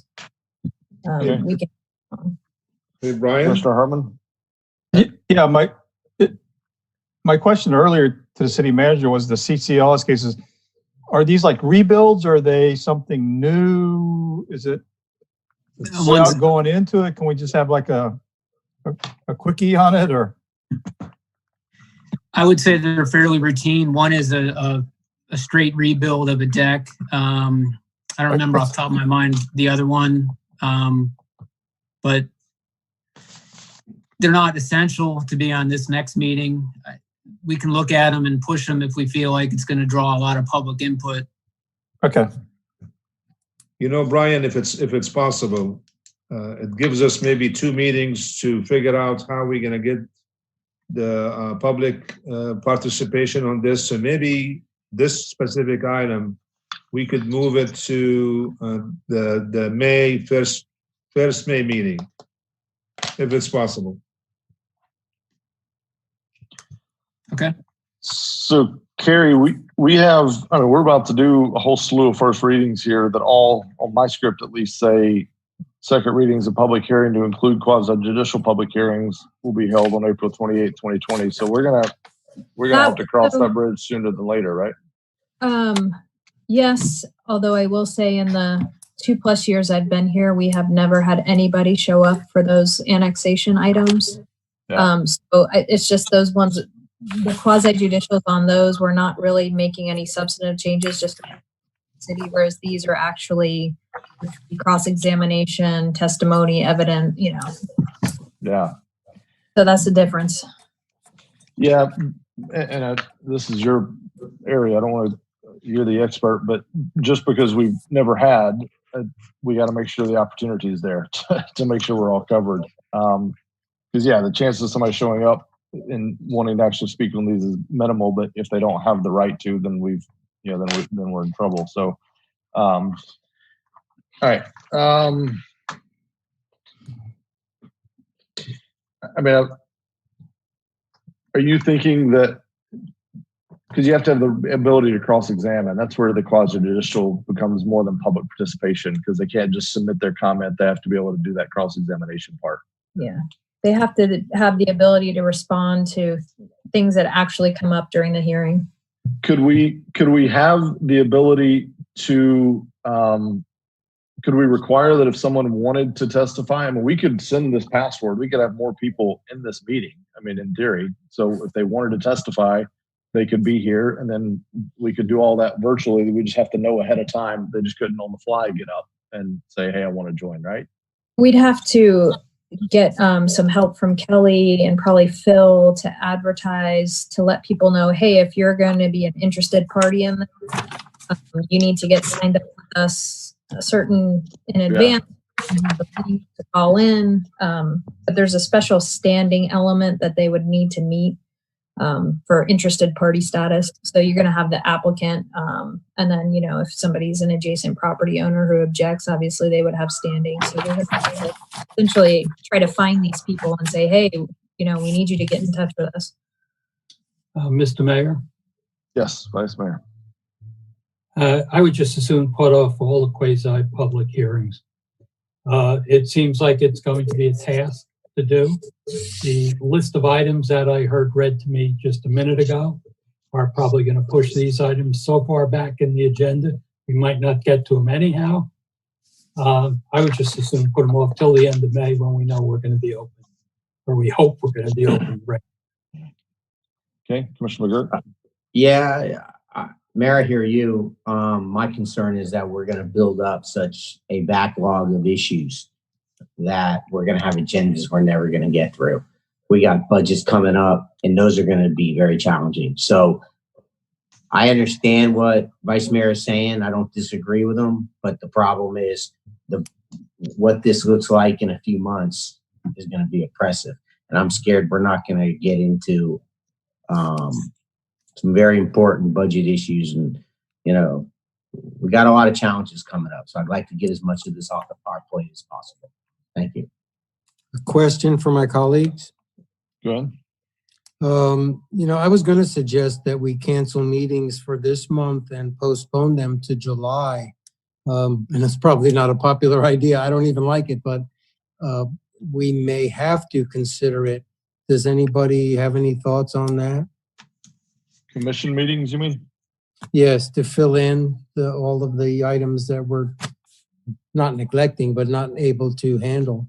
This is working out so well. I don't mind having meetings in July if we need to. I mean, we're in a unique set of circumstances. So, and this situation is working out very well. You could be anywhere in the country. So those are my thoughts. Yeah, I agree with that. I'm just afraid of the public participation part. I want to make sure they have every opportunity to be here and to hear it. The items that we have that are left on that to-do list are very long, and they're going to have a lot of public comment. I'm not opposed to an exact opposite to Commissioner Sachs. I would start our meetings earlier. I have no reason for that, or I would go later. I have no problem with that at all. But as Commissioner McGurk said, we're going to run a big backlog. I just don't see the harm of whether a person comes into the city in May, June, or July. I would like to have that fully done in the public. The CCL lines, let them wait. Okay. Yeah, either way, whatever the commission wants to do, I will go along with it. So consider me a yes on any method. I think Commissioner Sachs, I think you raised an interesting point. I hadn't thought about that normal July break, but I certainly do think we're probably going to have to be looking at maybe working through that to try to focus on maybe budget issues or, whatever it may be. Maybe it's even just making up some lost ground on this. I try to avoid that if we can. I know that's extra work on staff more than us. We get the easy job to just show up here and vote yes or no. So, but we'll have to do what we got to do. I think we're gonna have to figure out I think this is gonna be the new norm for a little while, and so I think we just have to force ourselves to figure out what how we navigate in that new norm. So I say we just try to start getting back to normal as far as getting city business done, not getting things too backed up. I'm confident between Thomas and Carrie and the rest of our amazing staff, we'll figure out some way. I can tell you the public's tuned in today because I've already been tagged in 5 Facebook posts about the boat ramps opening, and I've gotten four emails about it. So they're certainly tuned into the meeting right now. So as far as them being able to listen and observe is one thing. Participation we can continue to refine. So Commissioner Hartman, have you spoken on this item yet? I forgot. No, I'm good with moving forward. Okay. So if Vice Mayor's a yes, he said. Commissioner Hartman's a yes. So staff, I think the direction is, to the extent that you all think we can meet the legal requirements to do so, let's plan on bringing any items you all feel are time sensitive onto. Basically, we're kind of easing that restriction of COVID related, but we'll defer to staff on trying to parse that out in a digestible caseload here. Is that clear as mud? Brian, you good? Yeah, and we'll move the 2 CCSL cases to May. That'll give us the lighten the load a little bit on the April 28th. So we'll have a handful on the 28th. We can see how that goes and adjust accordingly.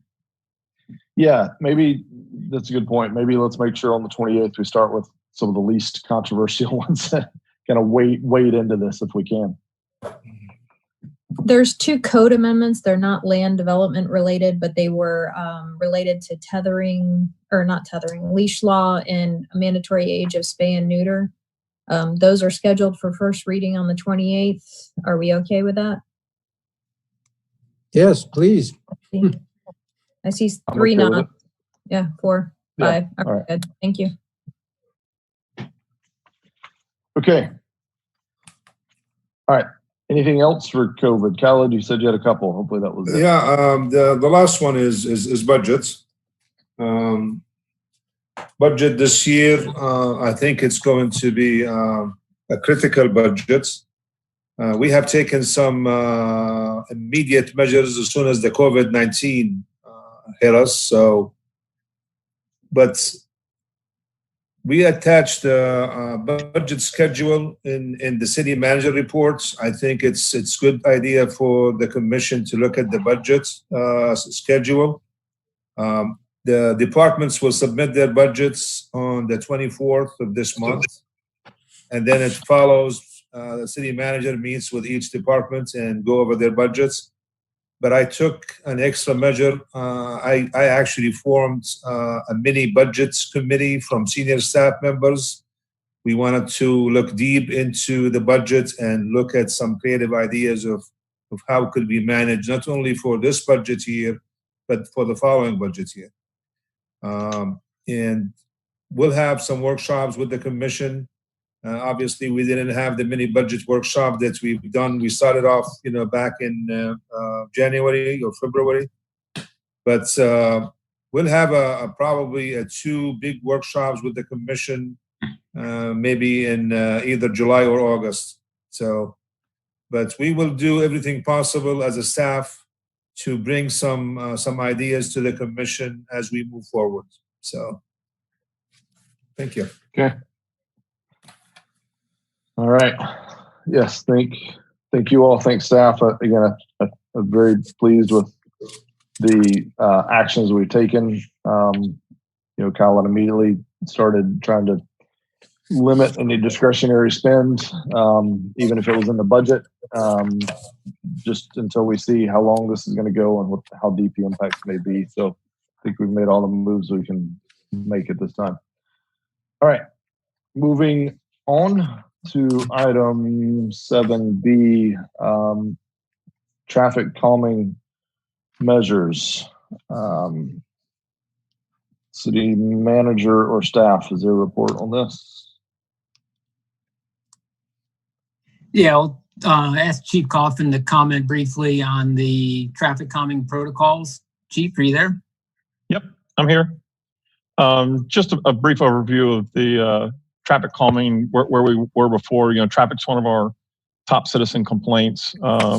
As the major thoroughfares become more and more congested, then these drivers are going to seek different ways throughout the neighborhood to get where they want to be. The first response has historically always been the PD, doing some targeted traffic enforcement, which is a temporary fix at best.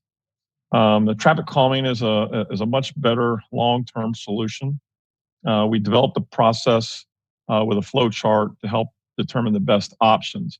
That didn't suit your fancy, so we went back and tweaked the last version based on the feedback from both the commission, staff, and the public. What we came up with were some minor changes where police department will really be responsible more for doing the speed studies and the traffic counts, and then the engineers will take it from there. So that's really where we are on this, and I'm happy to answer any questions. Okay, questions for staff?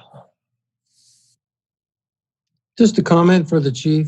I want to thank you for the traffic calming manual. I think it is good for the public to see that we're making the effort in these trying times. Our city's growing, people are driving faster. We have nice, quiet neighborhoods that are turning into thoroughfares. I appreciate, even though you don't have the staff to provide for traffic safety, that you're engaging and trying to help. So I know that some residents have made some comments. They've actually shown video. I hope my colleagues have taken a look at the compelling video. And for those measures, when we get into the meat of this matter, I don't think they're asking for much in a monetary way. I don't believe that your warrants have been fully met, but the videos, again, are compelling, and the stories from this one particular South Mainland neighborhood is compelling. But I appreciate your efforts there. So just for clarity, this item is just the traffic calming measure, which is kind of universal. And then the next item C is, I think, Commissioner Sachs, what you were just referencing with the video and whatnot. So let's discuss these in two different channels. So any other thoughts or comments on the traffic calming manual? That's a good start. Okay. Mr. Mayor, Yes. seeing the reports that have come up for the various intersections we've looked at that are on the agenda further down, and for other ones that I've seen for Peninsula and Pine, it's apparent that if we strictly follow the manual, that none of these changes are going to be warranted. So I really don't want to adopt the manual as it stands right now. There are areas where I think we could write in some different exceptions, especially for the stop signs. I just reviewed the reports, and the reports say no. And I do not want to be in a position to override our staff on these individual things that come up.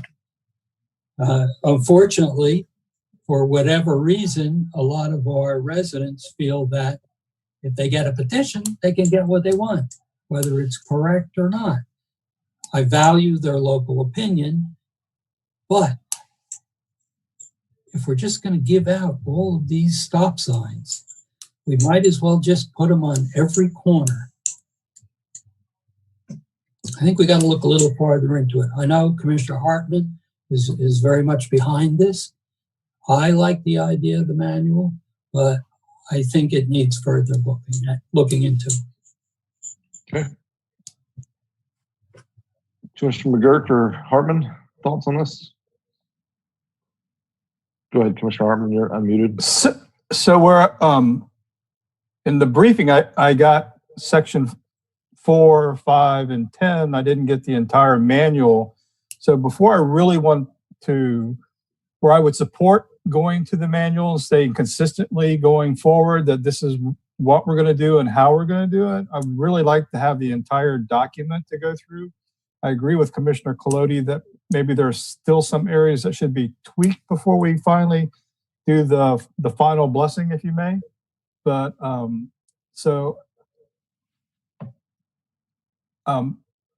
where we kind of got into this practice of petition with 90% of the people or whatever, and we would go from there. I don't necessarily think that's the proper way to do it. The other issue that I had was some of these residential streets are 30 miles an hour, some are 25 miles an hour, some are 20 miles an hour.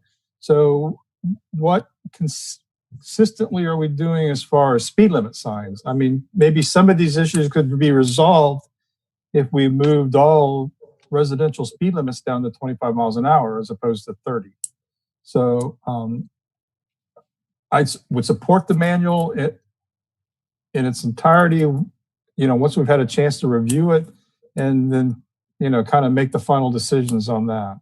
So that's where I am. Okay. Commissioner McGurk. So I agree with generally everything that I've heard so far. And the reality of it is, no matter what we adopt, we're still as a commission going to be able to overrule that and make an exception if we wanted to. We have a conundrum here, and the issue is, are we going to simply give out stop signs based on neighborhoods and groups that feel they need it or not? Because regardless if we have it in play, we do need the manual, but that doesn't solve the problem of the people come, they get a petition, they get a high rate of people who sign it, high percentage, 75, 85, 95%. Every benchmark may not be hit perfectly. They're still going to ask us, give me a stop sign. The question is, when do we start saying no? So I need a manual in its entirety to overlook, to see what we were going to adopt. We do need to adopt something, but we're always going to be able to overrule it as the governing body of the city and its laws and ordinances.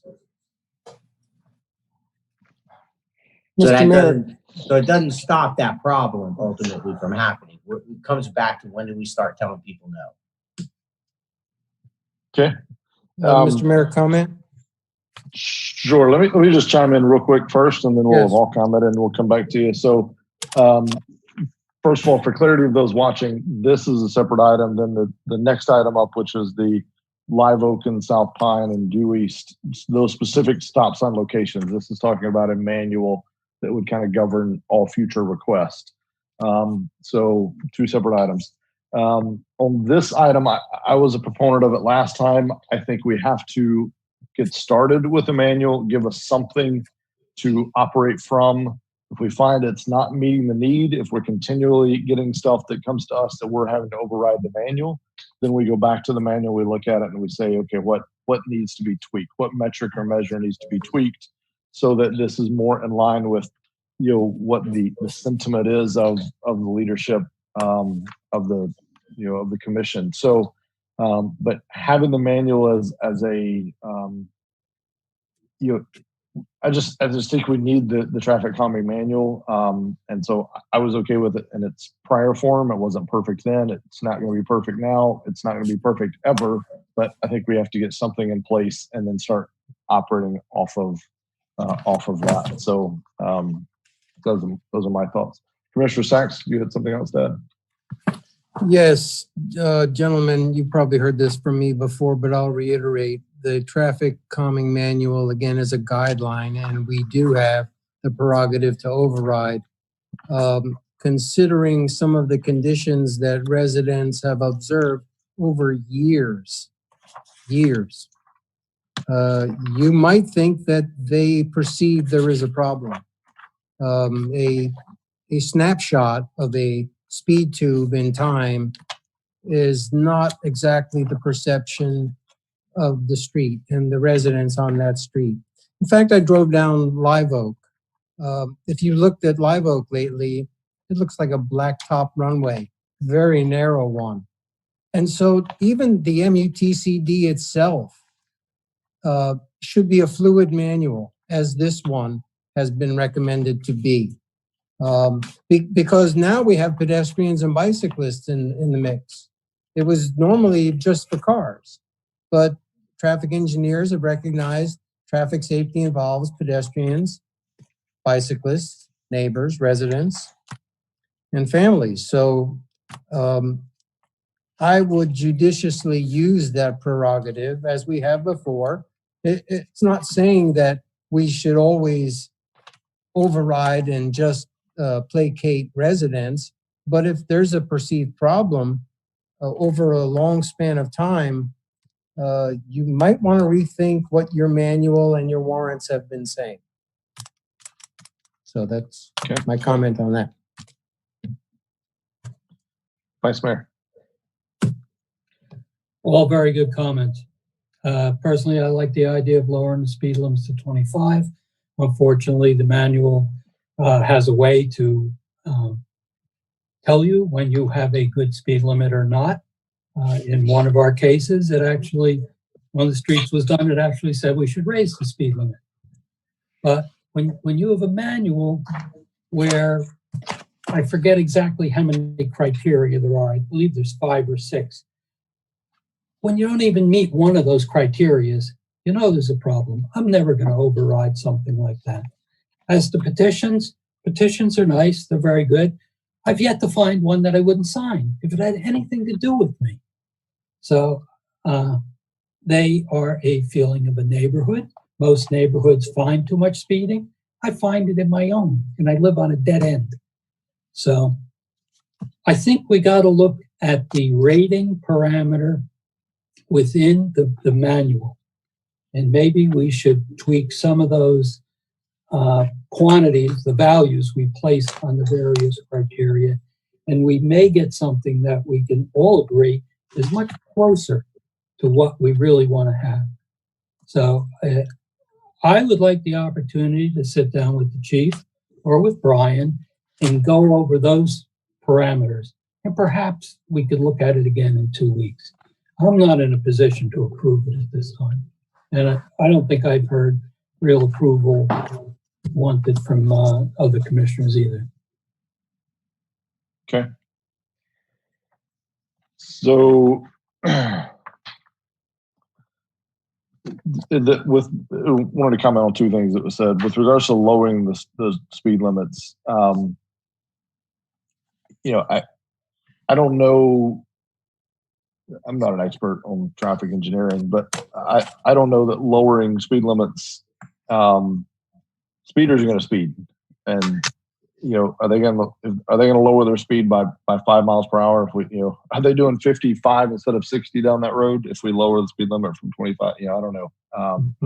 So I wouldn't want to see us, I'd want to see us make the right move. I'm not saying I'm opposed to that. I'm just saying I don't think lowering the speed limit changes all these other issues that we're dealing with.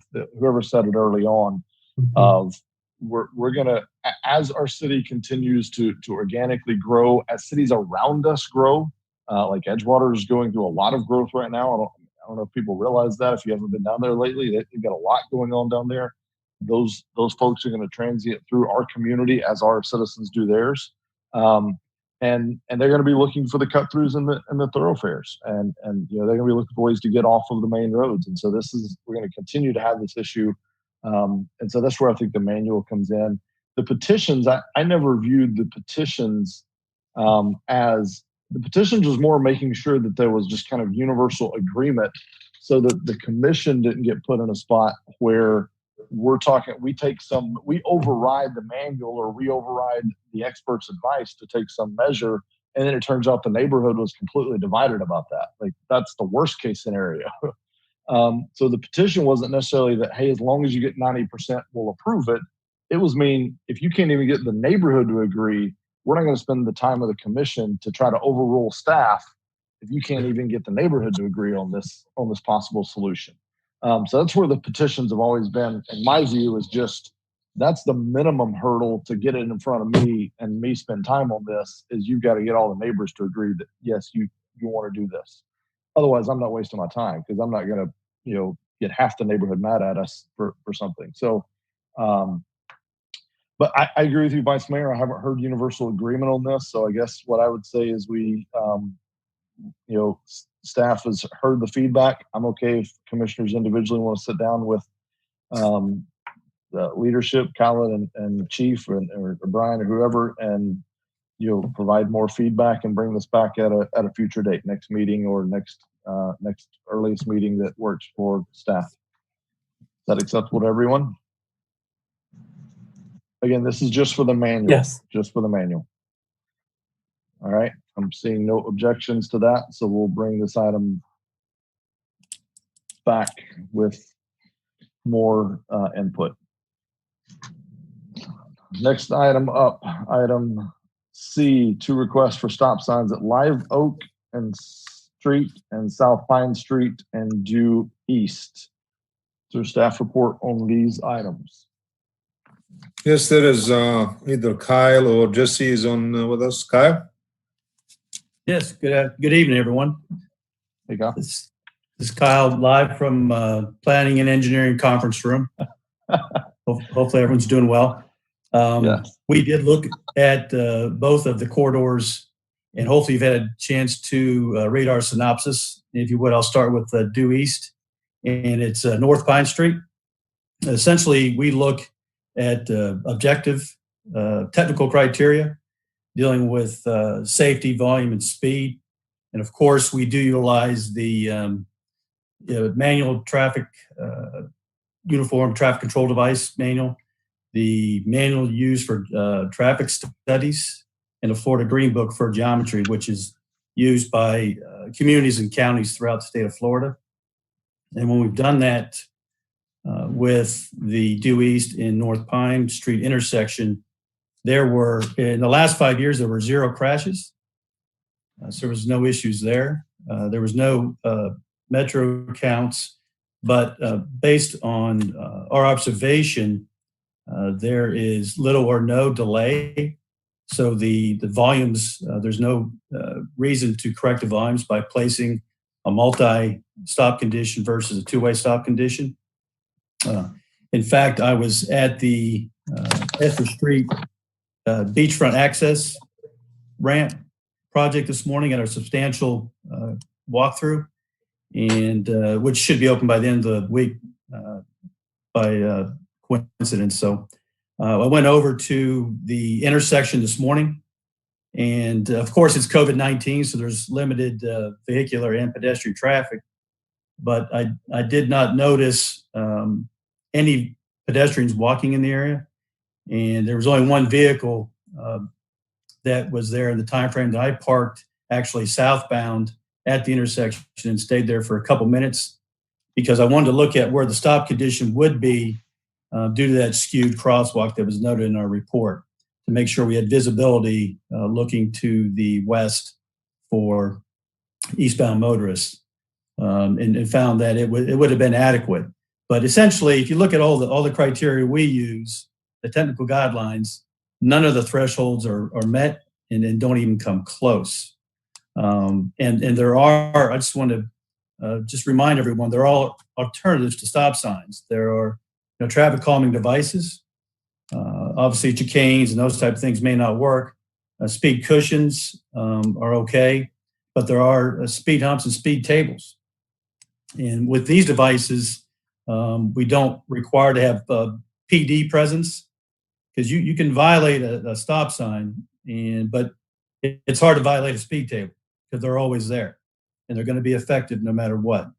So I just throwing that out as a recommendation in lieu of a stop condition, possibly using some other traffic calming device for this intersection if needed. But we did not see where it triggered any of the thresholds that we look at. Okay. Thank you, Cal. Let's take these one by one. I know we've got two kind of lumped in this. We've also got the Live Oak one as well. So, but let's go with this one, the South Pine and Due East. I forget who was that. You, Vice Mayor? I forget who kind of brought this one to the commission. I was going to let that person speak first. Or was that you, Commissioner Hartman? We're talking about the one at Pine and Due East that was bought by me. It's in my zone. Yep. I agree completely with the assessment that's been presented by Kyle. Unfortunately, we also have a petition where 100%, virtually 100% of the residents feel it's necessary because of the speeding problem. That's the problem we have with our manual and with our analysis. I am a traffic engineer, so I do know how these things work. As it comes to stop signs, they really don't slow down the speed, even though everyone thinks they do.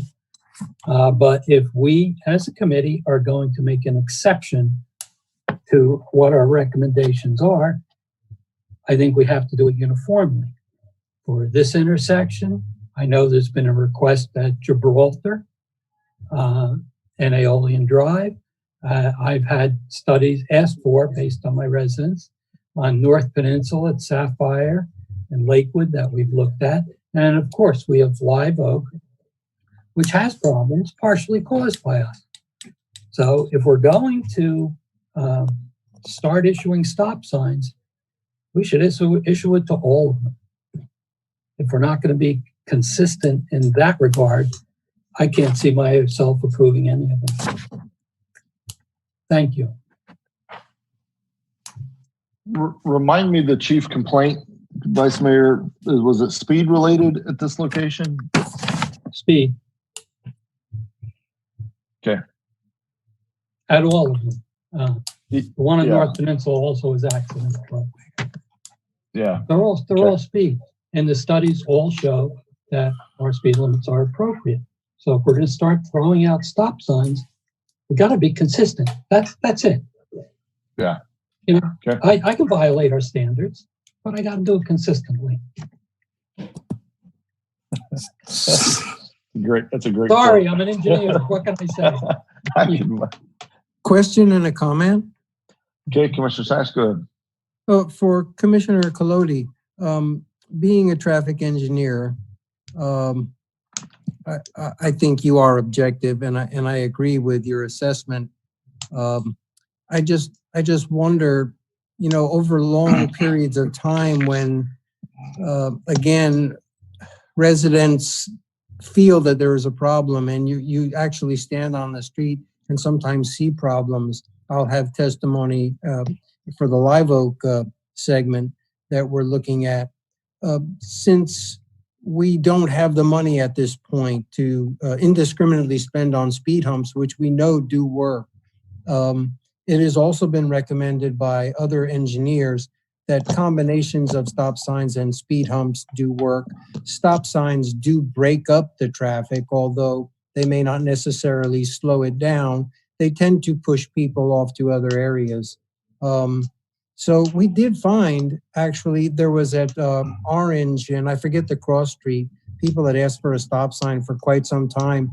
After we provided it, I'm actually not sure if conditions were made safer, but the residents were quieter. I think they were happier that it happened. Again, do they meet warrants? Not always. I do know that speed limit signs are not working. In fact, sometimes you lower a speed limit, which you're allowed to do by 5 miles an hour, and people increase the speed. So I don't know. I wonder if we should take it as a case-by-case basis with a preponderance of the residents wanting or not wanting a feature.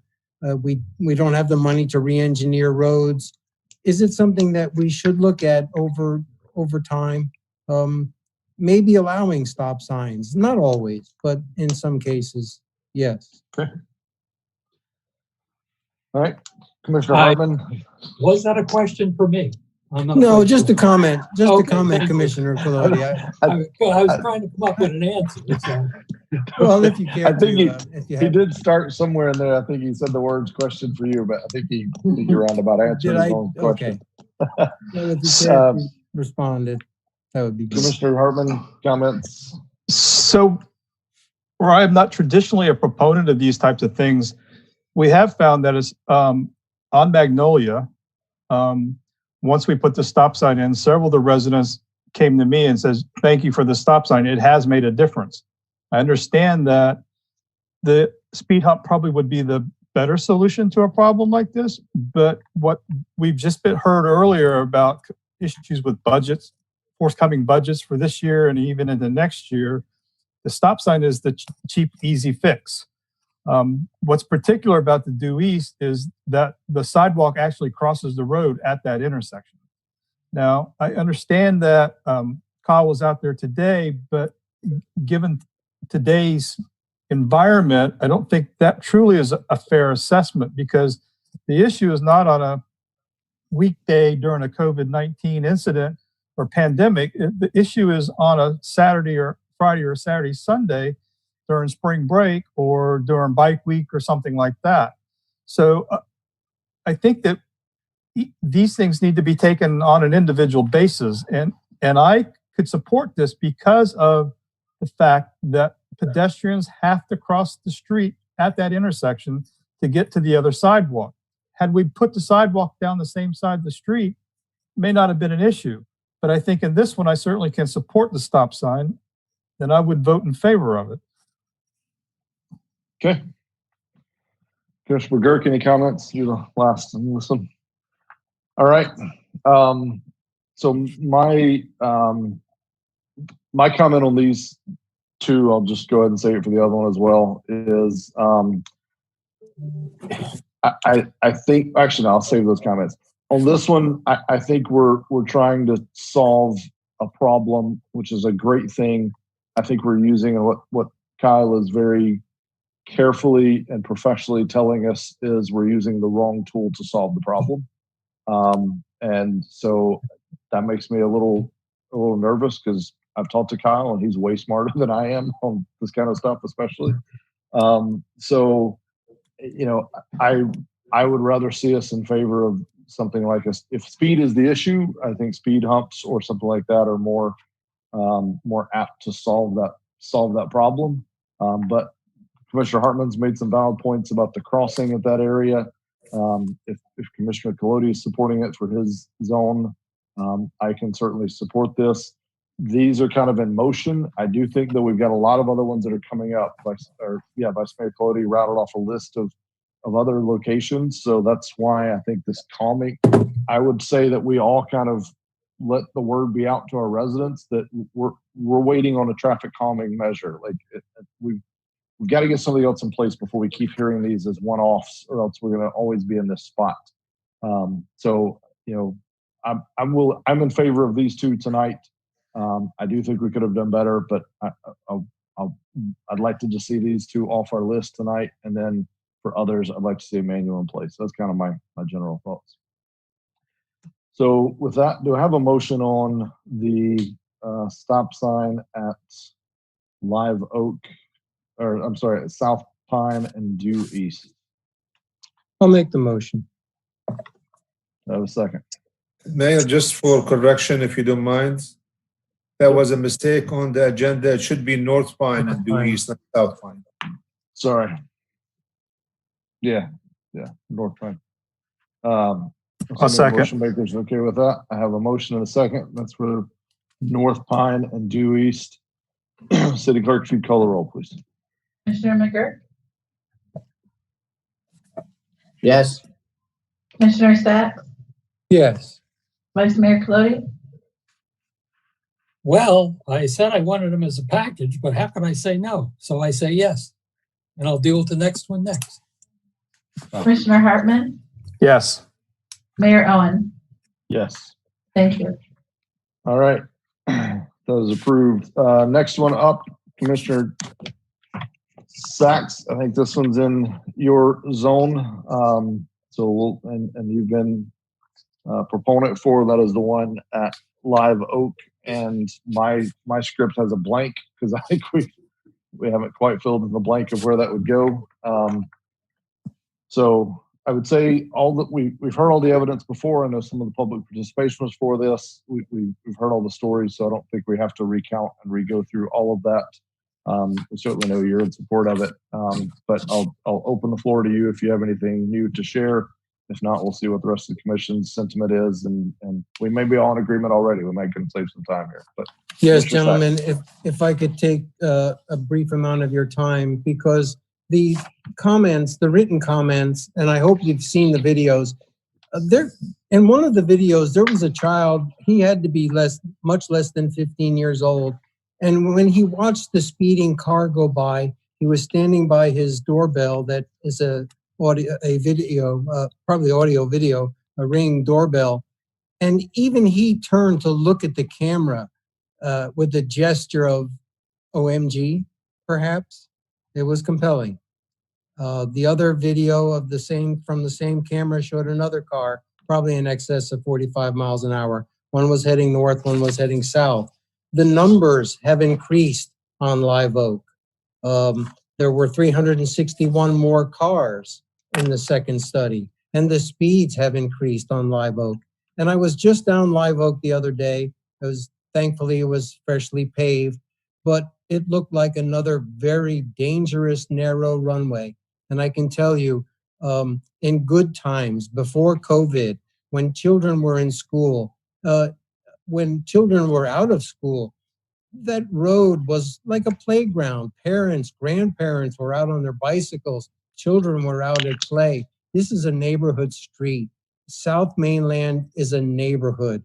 I'm hoping to keep it that way and not be a throughway, highway cut through. So in looking at Live Oak, seeing that narrow straightaway that stretches, my God, for probably maybe a quarter of a mile at least, with no protection. They have asked for anything. And their final recommendation was, could we please have stop signs at 7th, 8th, and 4th? And I think these are very wise asks, because you need to break up that traffic. Even if it slows cars down a little bit, we know it's only going to help by percentages. They didn't ask for speed humps. They've seen the speed humps. They know they work. They appreciate that they were done on Magnolia. All they're asking for is stop signs. I think it's a very reasonable request, considering that whole neighborhood has been besieged for years by speeding traffic. If I could just share some really compelling comments, I'll be brief. One nice lady said, we're all flexible and open to options, and of course would like to see what has been done on Magnolia, mirrored on Live Oak. If this is not possible, we're asking for stop signs to be placed on 8th, 7th, and 4th Street. Another comment, if you please.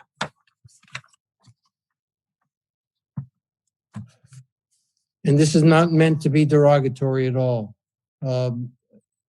Commissioner McGurk had stated that Live Oak had been screwed over. Yes, it is quite possible. That is a very accurate statement. When we did the improvements on Magnolia, we did see traffic ramp up on the other streets. People will go out of their way to keep going. They don't care what's in their way. But the point is, practically every traffic safety concern for the Live Oak residents are currently addressed to the City Commission. And if not the majority, maybe all of the current city commissioners recognize and have openly admitted on several occasions that the Live Oak traffic safety concerns are valid. And let me try and find one more if you guys aren't already overwhelmed. It's just such compelling evidence that the residents have provided. All right. So commissioners, if you would, let's go around the horn. Let's see where the commission's at, and then if we need more evidence, we'll come back to you. Thanks. Who wants to lead off on this one? Thoughts?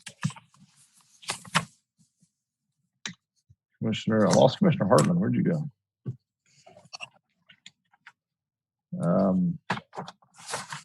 There he is. Thank you all.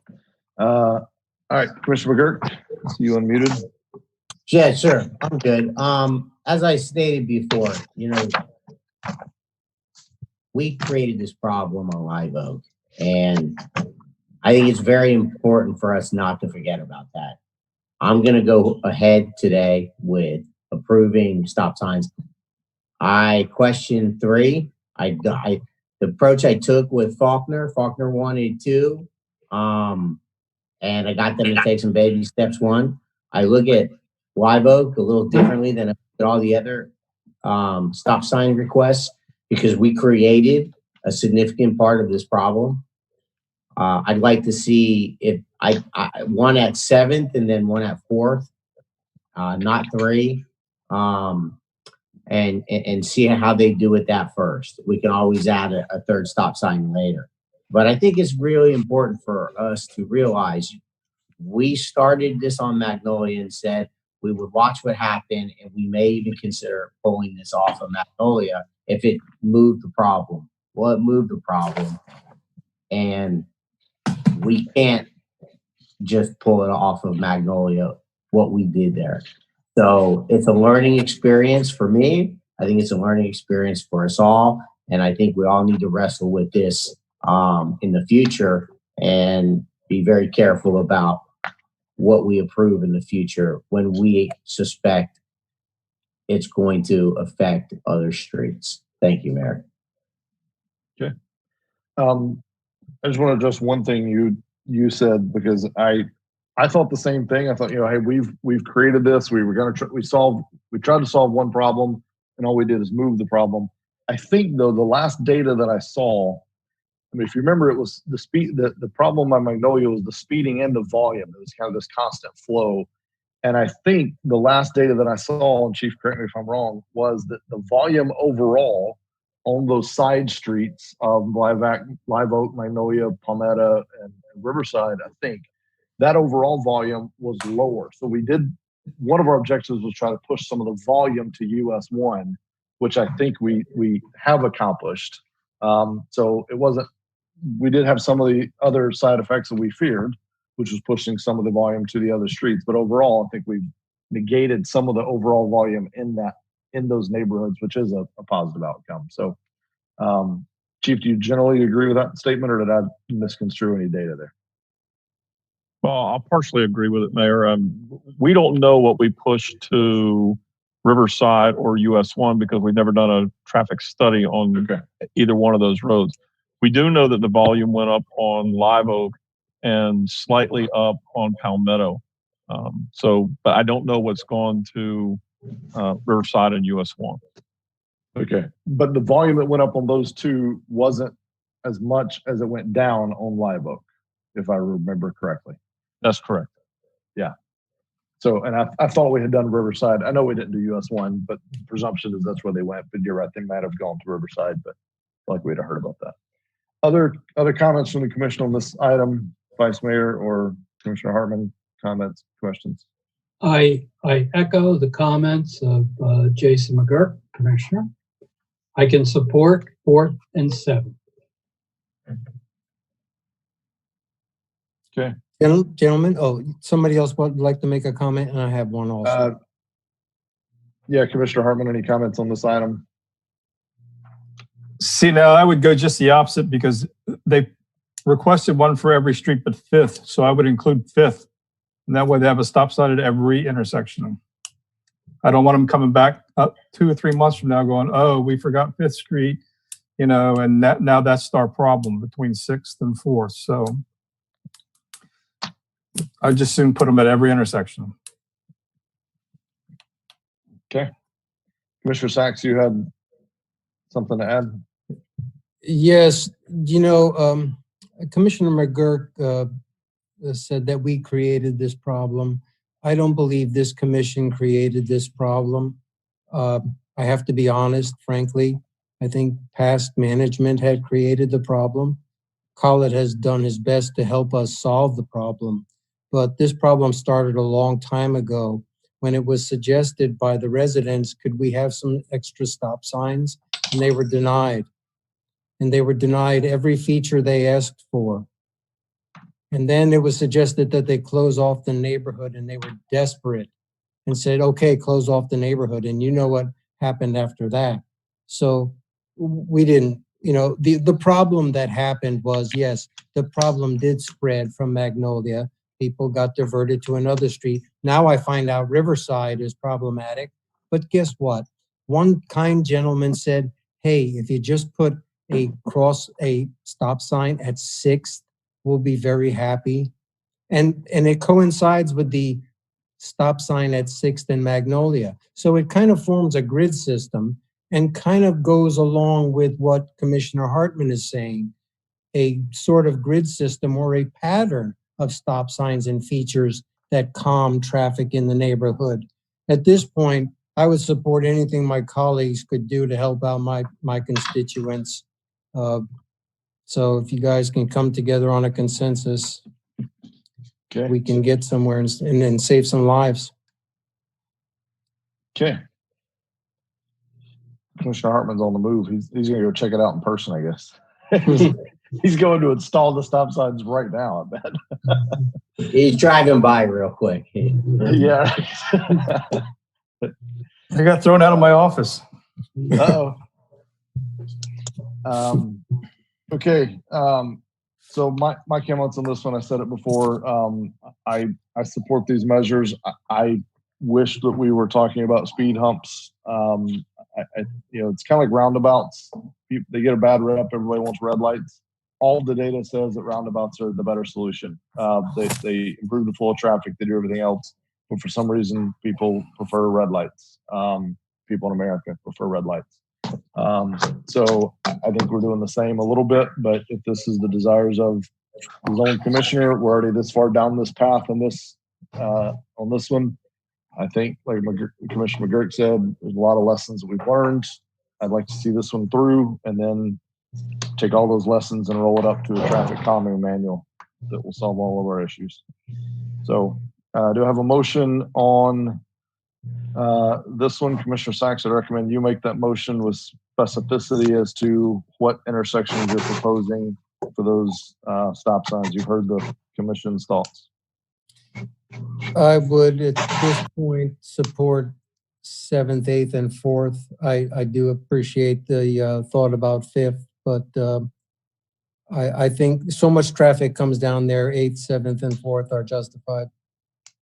Okay, so a motion to put stop signs at intersections of Live Oak and 7th, 8th, and 4th. Do I have a second?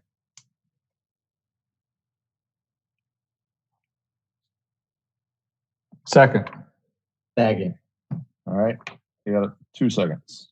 Heard Commissioner Hartman first. City Clerk, if you'd call the roll, please. 1 second. Yes, sorry, Commissioner Cloder, Vice Mayor. Just hold on 1 second. For some reason, my printer's printing right now. But I just, for discussion, as I stated, I agree we should do something. I do not agree with every street. I would like to see it on, as I said, 4th and 7th. Thank you. So, yeah, I mean, I heard that from you and Commissioner McGurk. Motion maker put 3 on. Commissioner Sachs, do you have a comment?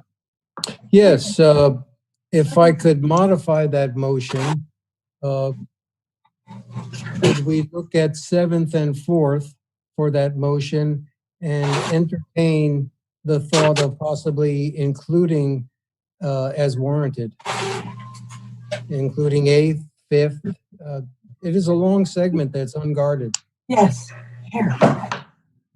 Okay. 20 pages. Commissioner Cody's having some printing issues back there. All right. I'm back. So, And an open mic. yeah. Yes. Hold on. All right. People. This meeting is going relatively smoothly. We've had some cats that photobombed Commissioner McGurk, and Commissioner Cody's printer went off. And I had to throw mine out of the room. Commissioner Hartman took a field trip, but other than that, we've been fairly inconsequential. We've done well so far. Okay, so we had a motion in a second for 3 locations. it was reiterated. I think there's a couple commissioners that wanted to see us do just 2. Commissioner Sachs said, what if we just did 2, but leave some open doors for others? I'm going to support the motion maker, so that's my thought. So we had a motion in a second. I'd say let's call the roll on this one, and if it fails, we'll readdress it from there. If we want to take more action, we'll do it after that. So, City Clerk, if you'd call the roll, please. So to be clear on the just to be clear on the motion. Hang on. Yep, go ahead. Just to be clear on the motion, we're 4, 7, and 8. Yep, intersections of Live Oak and 7th, 8th, and 4th. Yes, stop signs. City Clerk, if you'd call the roll. Yes. Commissioner Sachs, Yes. Vice Mayor Clody, Yes. Commissioner Hartman, Yes. Mayor Owen. Yes. Thank you. All right. Thank you, Request gentlemen. for stop signs at those locations have been approved. Thank you, Commissioner Sachs. Thank all those residents for their patience. I genuinely do. I sincerely hope that this solves their problem, doesn't create other unintended consequences for other neighborhoods. And that is that. All right. And if I may make a quick comment, if it could Sure. lead us to a better, safer place within the city, perhaps we might have to, or hopefully we can move in that direction in a judicious manner. Thank you. Of Thank you. course. All right. Carrie, it is your time to shine. All right, you ready? We got a bunch of first readings here. Gentlemen, if you have anything to say on any of these, unmute your mic and jump in quickly because we're just going to keep rolling unless somebody jumps in. So the first ones are for property at 1076 Dillon Circle, whereas the ordinance is 2420, 2620, and 2720. The first reading. Carrie, go ahead.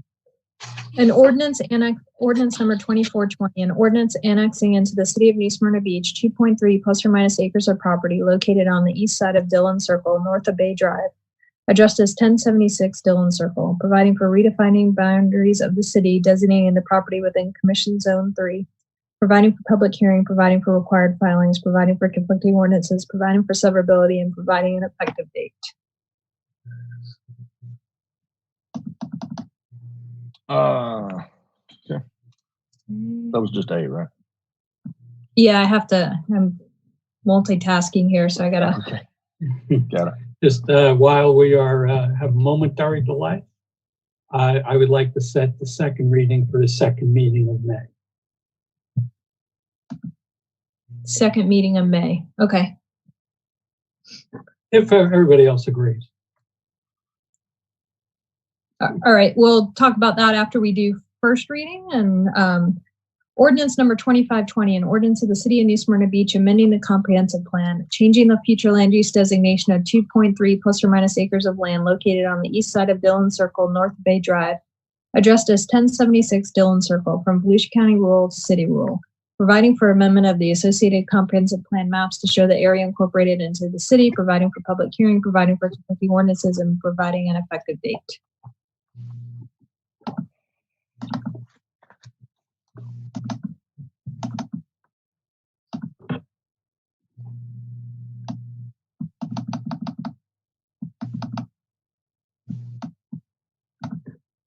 Ordinance number 2620, an ordinance of the city of New Smyrna Beach rezoning 2.3 plus or minus acres of property located on the east side of Dillon Circle, north of Bay Drive, addressed as 1076 Dillon Circle, from Volusia County Rural Mobile Home Estate to City Rural Agricultural Estate, providing for conflicting ordinances, providing for severability, and providing an effective date. And normally we announce the date of second reading, the public hearing. So if you all want to kick that around, now would be the time to do it. Yep. So, yeah, I mean, as we talked about earlier, I think trying to get back to business, but yeah, this is going to make the 28th meeting extremely heavy with a lot of, if nothing else, they're all quasi-judicial. So if we have any hiccups in that, they could lead to some issues. So I do think it's probably the right thing to put these out at least one meeting into May, if not two meetings into May. So I have no concerns on that. Commission, anybody have concerns on putting these out into the second meeting of May? What's that date again? Kelly, Carrie? 26. 26th. Any concerns with that? Seeing, hearing none. All right, the second reading and public hearings for these items will be on May 26th, 2020. Ordinance Carrie, number 20. is that okay with our ads and stuff? We don't have to. I'll check with Tracy.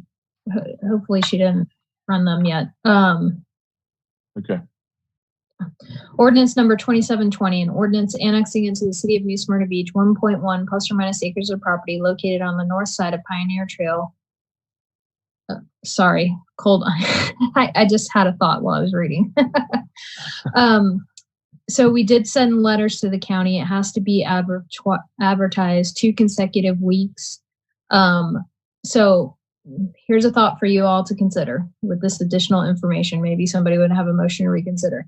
My thought is so Thomas, Kelly, and I have worked well in trying to get things legally compliant and virtually acceptable. In terms of the quasi-judicial, if I'm going to cut my teeth on some quasi-judicial items, I'd rather do it with these than something that may be challenged. So okay. I would make one last plea for keeping them on the 28th. April. Far be it for me to go against city attorney. So everybody, I'm seeing at least 3 other nods. 4, I think I see 4 and 5 nods. So all right. That's okay by me. Okay. So the second reading will be on April 20th for items 24, 20, 26, 20, and 27, 20 for clarity on that. All right, city attorney, if you would, on the next items up. And that's April 28th. Okay. Ordinance number 2720, an ordinance annexing into the city of New Smyrna Beach 1.1 plus or minus acres of property located on the north side of Pioneer Trail, west of Sugar Mill Drive and east of Clubhouse Boulevard, addressed as 2835 Pioneer Trail, providing for redefining boundaries of the city, designating the property within Commission Zone 3, providing for public hearing, providing for required filings, providing for conflicting ordinances, providing for severability, and providing an effective date.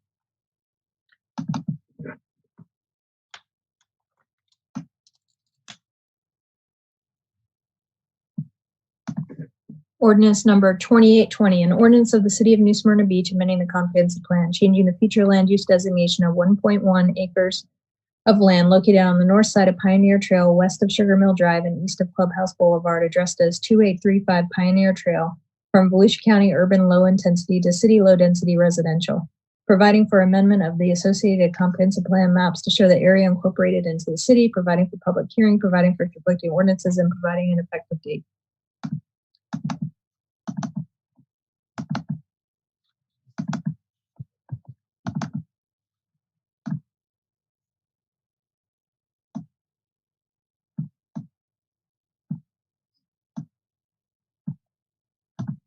Ordinance number 2920, an ordinance of the city of New Smyrna Beach rezoning 1.1 plus or minus acres of property located on the north side of Pioneer Trail, west of Sugar Mill Drive and east of Clubhouse Boulevard, addressed as 2835 Pioneer Trail, from Volusia County A3A Transitional Agriculture Airport Overlay to City A3A Transitional Agriculture Airport Overlay, providing for conflicting ordinances, providing for severability, and providing an effective date.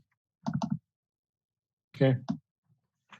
So those items, again, the quasi-judicial public hearing will be held on April 28th, 2020 for items 27, 20, 28, 20, and 29, 20. Hey, Carrie, if you'll go through the next ones and say whatever needs to be said at the end, I got to grab some more water. Okay. Ordinance number 3020, an ordinance annexing into the city of New Smyrna Beach 10 plus or minus acres of property located on the west side of Williams Road, north of Pioneer Trail, addressed as 680 Williams Road, providing for redefining boundaries of the city, designating the property within Commission Zone 3, providing for public hearing, providing for required filings, providing for conflicting ordinances, providing for severability, and providing an effective date.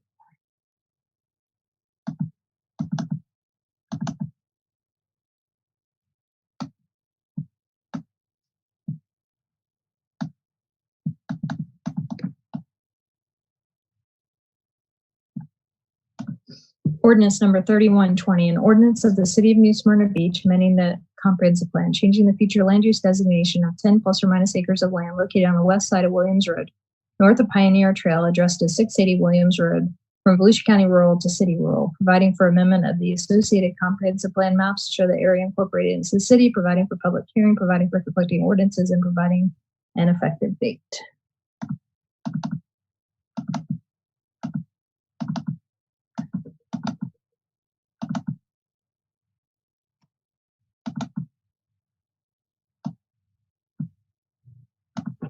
Ordinance number 3220, an ordinance of the city of New Smyrna Beach rezoning 10 plus or minus acres of property located on the west side of Williams Road, north of Pioneer Trail, addressed as 680 Williams Road, from Volusia County A2A Rural Agriculture Airport Overlay to City A2A Rural Agriculture Airport Overlay, providing for conflicting ordinances, providing for severability, and providing an effective date.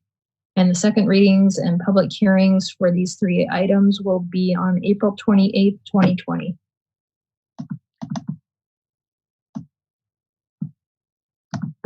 Ordinance number 3520, an ordinance annexing into the city of New Smyrna Beach 0.22 plus or minus acres of property located on the west side of Old Mission Road, south of State Road 44 and north of Mission Drive, addressed as 406 Old Mission Road, providing for redefining boundaries of the city, designating the property within Commission Zone 4, providing for public hearing, providing for requiring filings, providing for conflicting ordinances, providing for severability, and providing an effective date.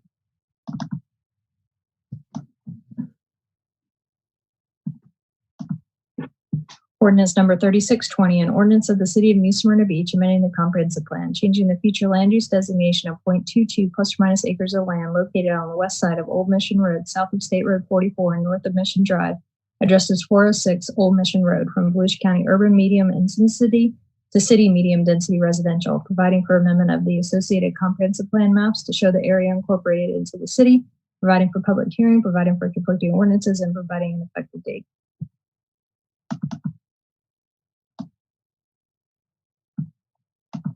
Ordinance number 3720, an ordinance of the city of New Smyrna Beach rezoning 0.22 plus or minus acres of property located on the west side of Old Mission Road, south of State Road 44 and north of Mission Drive, addressed as 406 Old Mission Road, from Volusia County R4A Urban Single Family Residential Airport Overlay to City R2A Single Family Residential Airport Overlay, providing for conflicting ordinances, providing for severability, and providing an effective date. And those three items will be second reading and public hearing on April 28, 2020. Oh, he's back. He can take over. Ordinance number 3820. An ordinance annexing into the city of New Smyrna Beach 0.12 plus or minus acres of property located on the west side of Old Mission Road, south of State Road 44 and north of Mission Drive, addressed as 408 Old Mission Road, providing for redefining boundaries of the city, designating the property within Commission Zone 4, providing for public hearing, providing for required filings, providing for conflicting ordinances, providing for severability, and providing an effective date.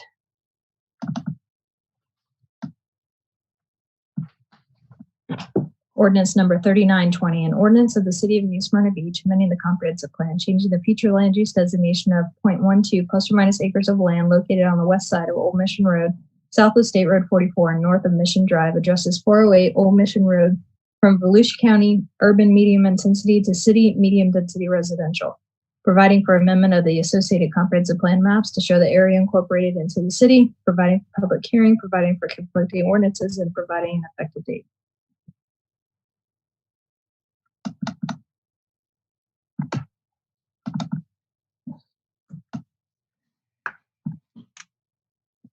Ordinance number 4020, an ordinance of the city of New Smyrna Beach rezoning 0.12 plus or minus acres of property located on the west side of Old Mission Road, south of State Road 44 and north of Mission Drive, addressed as 408 Old Mission Road, from Volusia County R4A Urban Single Family Residential Airport Overlay to City R2A Single Family Residential Airport Overlay, providing for conflicting ordinances, providing for severability, and providing an effective date.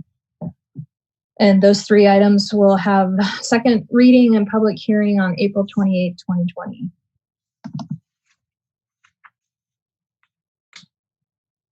Ordinance number 4120, an ordinance annexing into the city of New Smyrna Beach 0.41 plus or minus acres of property located on the west side of Old Mission Road, south of State Road 44 and north of Mission Drive, addressed as 420 Old Mission Road, providing for redefining boundaries of the city, designating the property within Commission Zone 4, providing for public hearing, providing for required filings, providing for conflicting ordinances, providing for severability, and providing an effective date.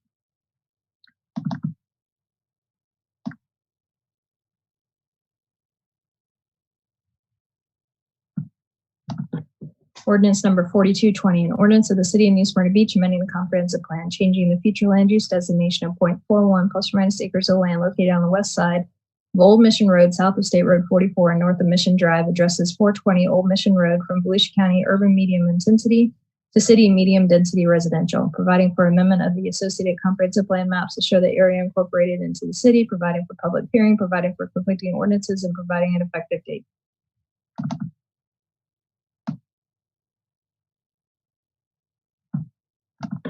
Ordinance number 4320, an ordinance of the City of New Smyrna Beach rezoning .41 plus or minus acres of property located on the west side of Old Mission Road, south of State Road 44 and north of Mission Drive, addresses 420 Old Mission Road from Volusia County R4A urban single family residential airport overlay to city R2A single family residential airport overlay, providing for conflicting ordinances, providing for severability, and providing an effective date.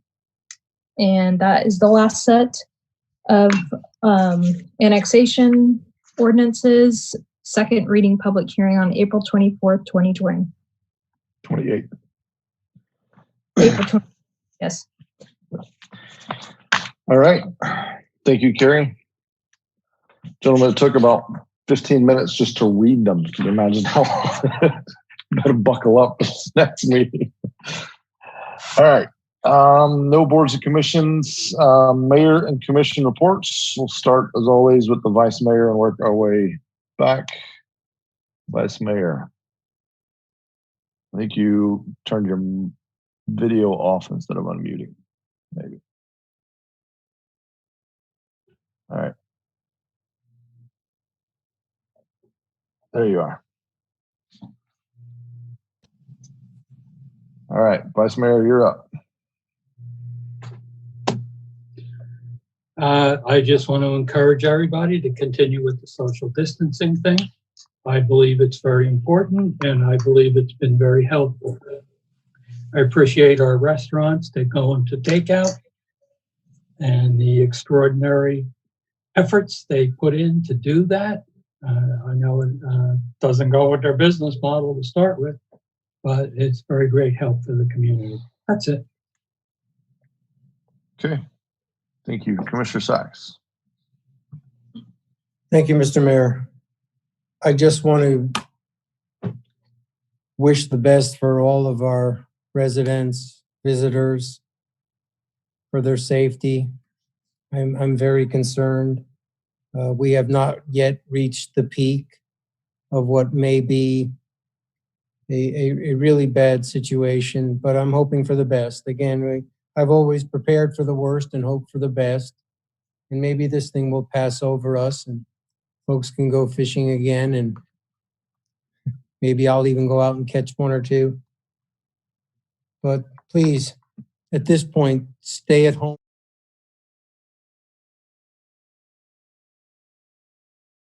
So we can reconsider. Please, if you can, wear a mask if you go into Publix or Walgreens, or if you're out and about. Maintain social distance. It's not much to ask. We're all Americans. We're all New Smyrnans, and we should all love each other and take care of each other. And that's my simple message. And thank you for your patience. Be well. Okay. Thank you. Commissioner McGurk. Thank you, Mayor. Appreciate it. Echoing the same things that have been said, we have to be diligent. We've been lucky enough here in Southeast Volusia to not have this thing hit us hard, but it's still out there. It's still out there in force. We're not projected to peak, depending on who you listen to, which projection, for another month or two. And even when we do, it's still going to be out there. Very important for people to do the best they can to do their part, and here's why.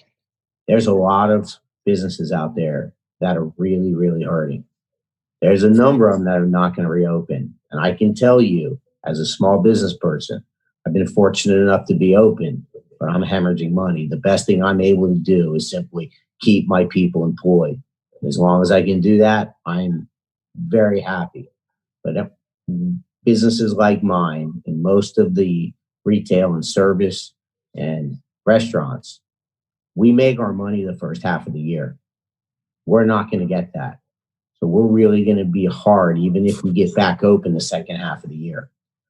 Now, one of the issues that I just wanted to make you all aware of is there's some organizations or people out there, entities that are working with small businesses. Hopefully the banks are, hopefully the Utilities Commission is. But I can tell you right now, the cell phone companies, the cable companies, the credit card companies, they're not doing anything. I've got $600 in between cable and the Spectrum and Verizon for my business, and they're not doing anything. So I want you guys to know that. I know as a small municipality, we can't really do anything, but we need to try to push hard because that's $600 a month just on my small business. So we're struggling out there, and it's going to be very important for us to do anything we can. I know we collect royalties and fees. I don't know if there's any kind of I don't know if there's anything we can do about that, but certainly I'd like at least everybody to know I'm going to contact Congressman Waltz, a few others, and let them know that, you know, these entities are not doing anything to help the small business. And that's a shame because we are all struggling out there. And my heart goes out to everybody who's struggling, especially those businesses that are not going to reopen. And there's going to be plenty of them out there. Thank you, Mayor. Thank you. Commissioner Hartman. So yeah, I'd like to thank Collard for his leadership and all of what staff has done during these trying times, how they've stepped up to the plate. Everybody's doing their best. To each and every one of our citizens, please stay safe. Practice the CDC guidelines. That's the only way all of us are ever going to make it through this. So thank you. Okay. So first, Commissioner McGurk, yeah, fully support you reaching out. You know, you and I we don't always vote the same or see everything the same on this dais, but I do appreciate having you on this dais as representing that small business owner. You have a unique view that, frankly, nobody else on the commission, you know, has at this moment. I know others have owned small businesses. Commissioner Clody, I think, has, but so bringing that perspective to people like Congressman Waltz, I think, is really, really important because you see it from the front lines. And I'm very proud of what we've done as a city. We've certainly tried our best to step up and help our small business community. Several of the commissioners have been on some of the small business calls that we're having weekly. Those have been very well received. We've gotten a lot of good information out to people. Kind of reaching that point of information overload, kind of like we did early on with the CDC guidelines, where it's, you know, everybody was just trying to put out stuff about washing your hands and staying 6 feet apart. So, you know, I don't know how much longer we'll need those versus when we kind of pass the baton to these bigger entities that have kind of gotten the message out. But I'm very proud of the community. You know, those that haven't been able to be on the call, what's really been amazing is we're really just kind of facilitators as the city. And what's happened are these people with expertise in some of these things, HR specialists, retired business consultants, have stepped in and just volunteered their time and effort to not only be on those calls, but follow up with some of our small business community members after the calls and help them pro bono to apply for different things or work their way through some of the different aid packages that are coming out. So, you know, as we look at the other side of this and we figure out what the new norm looks like, I've asked Phil to help me keep track as we go through because there's so many good news stories, a lot of bad. I mean, you know, so many things, as Commissioner McGurk said, there's small businesses locking their doors behind them, and I'm convinced they'll never unlock those doors the same. They just don't know it yet. But there are so many good news stories coming out of this as well, and I'm hopeful once this is all passed, we'll be able to look back and celebrate those as a community, and it'll be one of those defining moments where we came together. You know, nothing we do is without you know, critics or critiquing. And I just want to say to staff, you know, that is all directed at us. You all aren't in the front lines on that, from, you know, closing boat ramps, opening boat ramps, closing, you know, different things, or opening different things. You know, I know some of that may get directed at you all, but staff is doing a fantastic job. I think they've given us good advice. They've given us, they've helped us execute the will of the commission. So if there's fallout or whatever from any of these things or critiques to be had from these things, they land with the five of us, and know that we all appreciate and acknowledge staff as making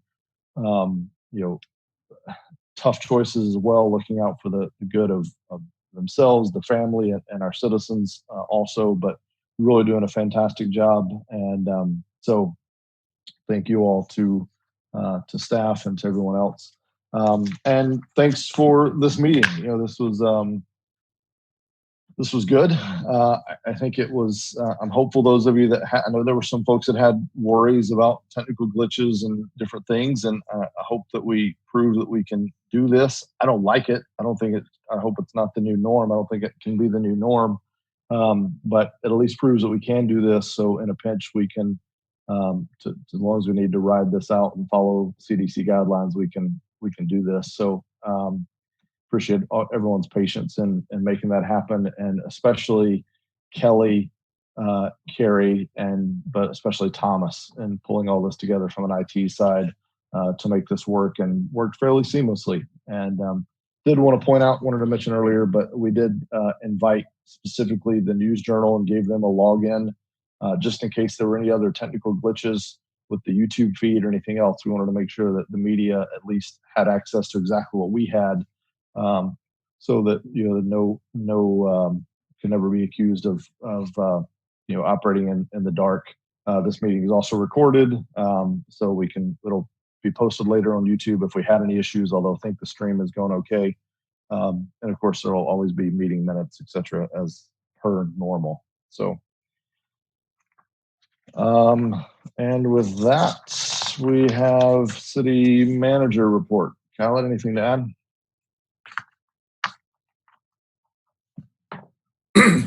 I think I covered most of my items earlier. A couple of items that I think we talked about it before. We have a new finance director starting on April the 30th. We're looking forward for that. This is a much needed time for a finance director. As we discuss budgets and the challenges that we face, I mean, it's a very important position. So we're looking forward for Natalia to start. The other sad news for us and happy news for Renina, as I mentioned to you guys, and I want to make it public, Renina is moving to the city of Palm Coast. So we wish her well. We will miss her, and she will be with us until May the 8th. So, and I want to thank the mayor and the commissioners for their support during this unprecedented time that we're facing. Your support means a lot to me and to the staff. I think it makes us more motivated, and so we thank you for that.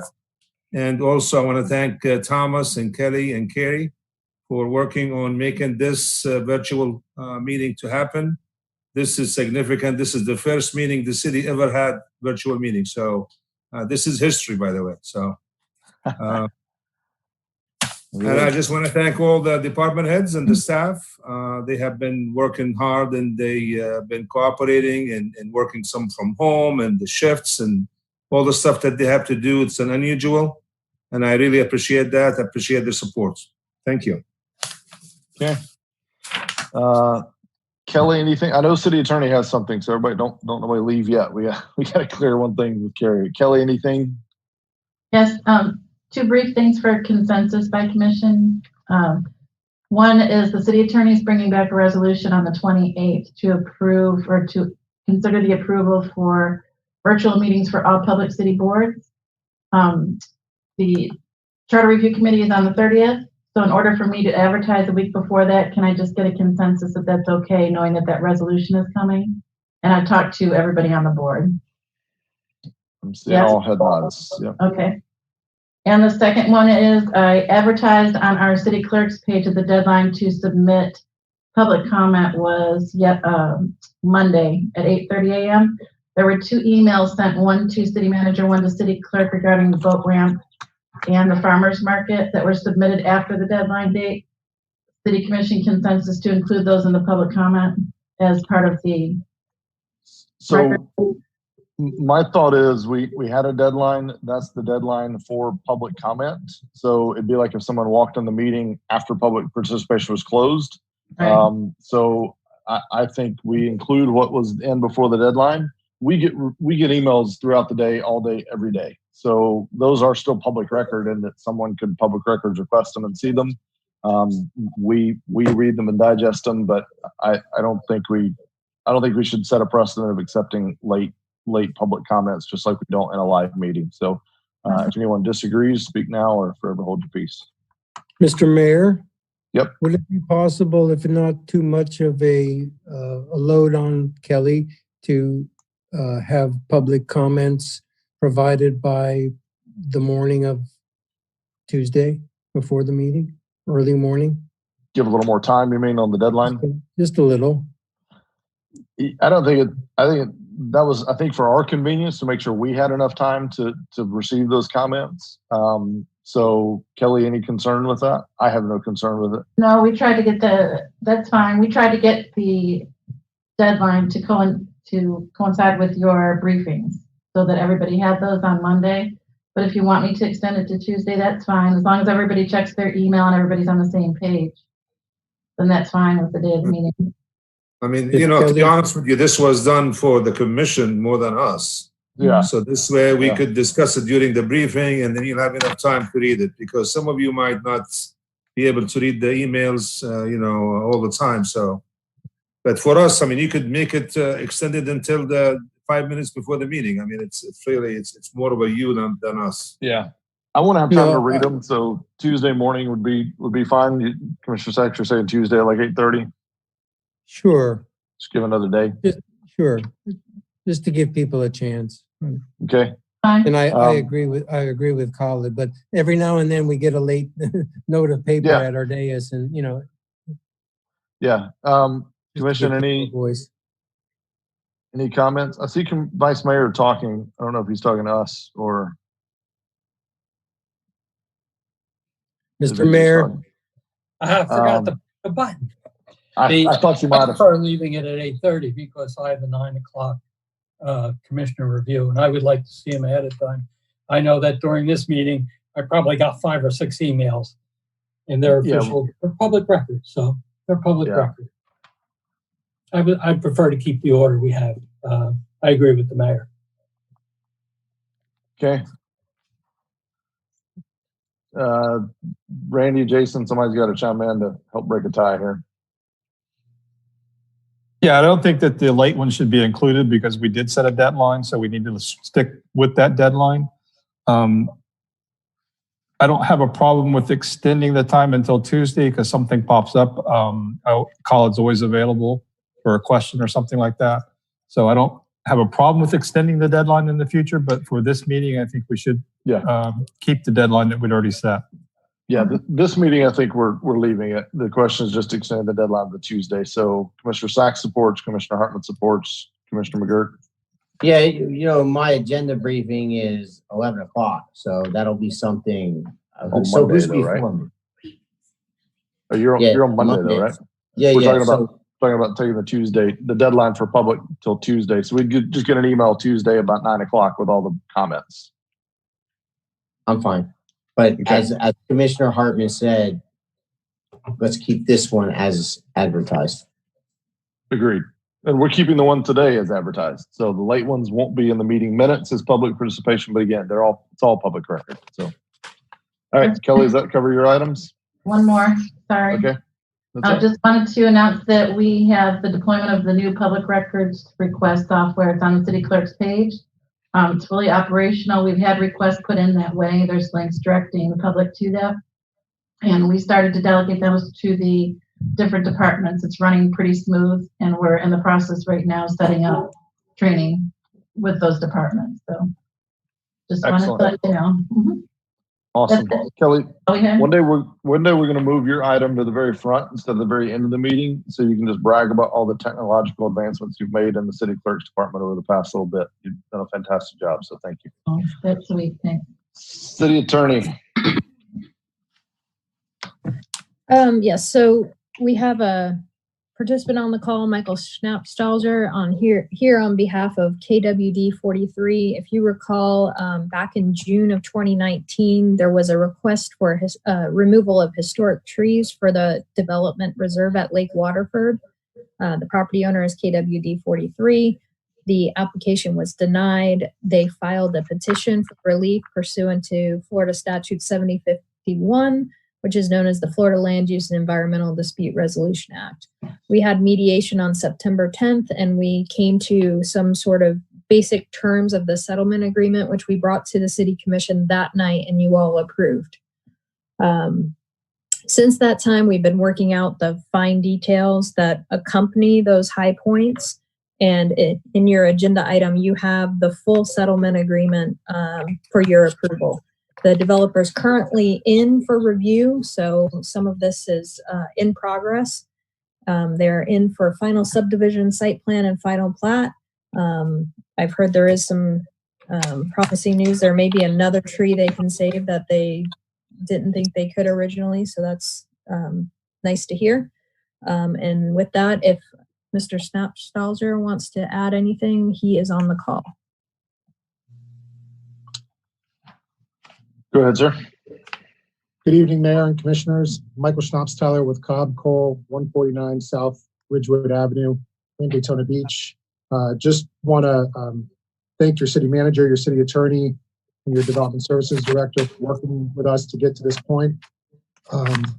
The settlement agreement does match the terms that came before you all on the 10th, and we are working with the staff on the necessary applications that your staff reviews to implement that settlement agreement. Happy to answer any questions that you have, but we're looking forward to continuing to work with your staff to bring forward a project that everyone can be proud of. Thank you. Okay. So I have a motion to approve the settlement agreement as presented by staff. Do you have questions or comments on the settlement agreement? Motion to approve. I thought I heard, go ahead, see if we get a second for discussion. All right. Dies for lack of a second. Comments. No, my only comment was I thought that there was still very little details that were still being worked out. I would rather have that all done once and for all, and then we can prove it. No. Carrie? The settlement agreement's final. It's executed and attached in your agenda packet. So there's nothing else to work out in the settlement agreement. It's final. I think she's saying the development is ongoing, and so some of the terms in the settlement agreement we've already cleared some of those hurdles, if you will. Yeah. Okay, so basically it's the implementation of the process moving forward past the settlement agreement. That's what they've already started moving through the process. Okay, if the agreement is all done, I will second the motion to approve. Well, that motion died. We need a new motion, but so I will make the motion to approve. all right. So we got a motion to approve. Can I get a second? I'll second. All right. Any other discussion on this item? Kelly, if you'd call the roll, please. Commissioner McGurk, Yes. Commissioner Sacks, Yes. Vice Mayor Floaty, Yes. Commissioner Hartman, Yes. Mayor Owen. Yes. Thank you. All right. Thank you, Carrie. Thank you, Michael, for joining the call, being patient with us, and being the best dressed member of the team tonight. One other item. Yep. Go ahead, Carrie. The borrow pit on the Kitchens property that was denied on February 11th, they had filed a petition for writ of certiorari. Our response brief is due on Thursday. I have been approached by their attorney who wanted to know if the commission was interested in mediating this issue. He has indicated indicated that there are more lawsuits to come because of that, because of the public hearing. So I just wanted to present that to you all. He was vague in what type of allegations would be coming, but I am obliged to present you with the option to mediate. So essentially his offer was we would file our response brief. We could see if we could work out some sort of agreement prior to him filing his reply brief, and prior to the court ruling. So I just posed that to you all. If anyone is interested, please speak up now. Okay, and that's all for me. Thank you. Okay. Thank you, Carrie. All right, gentlemen and ladies, that is it. We had a successful virtual meeting. This is, I believe, it's got to be the first in history, right? Because technology hasn't that old, so one of us would have been a part of it. So, all right, thank you all, and we will be adjourned. Talk to everybody later.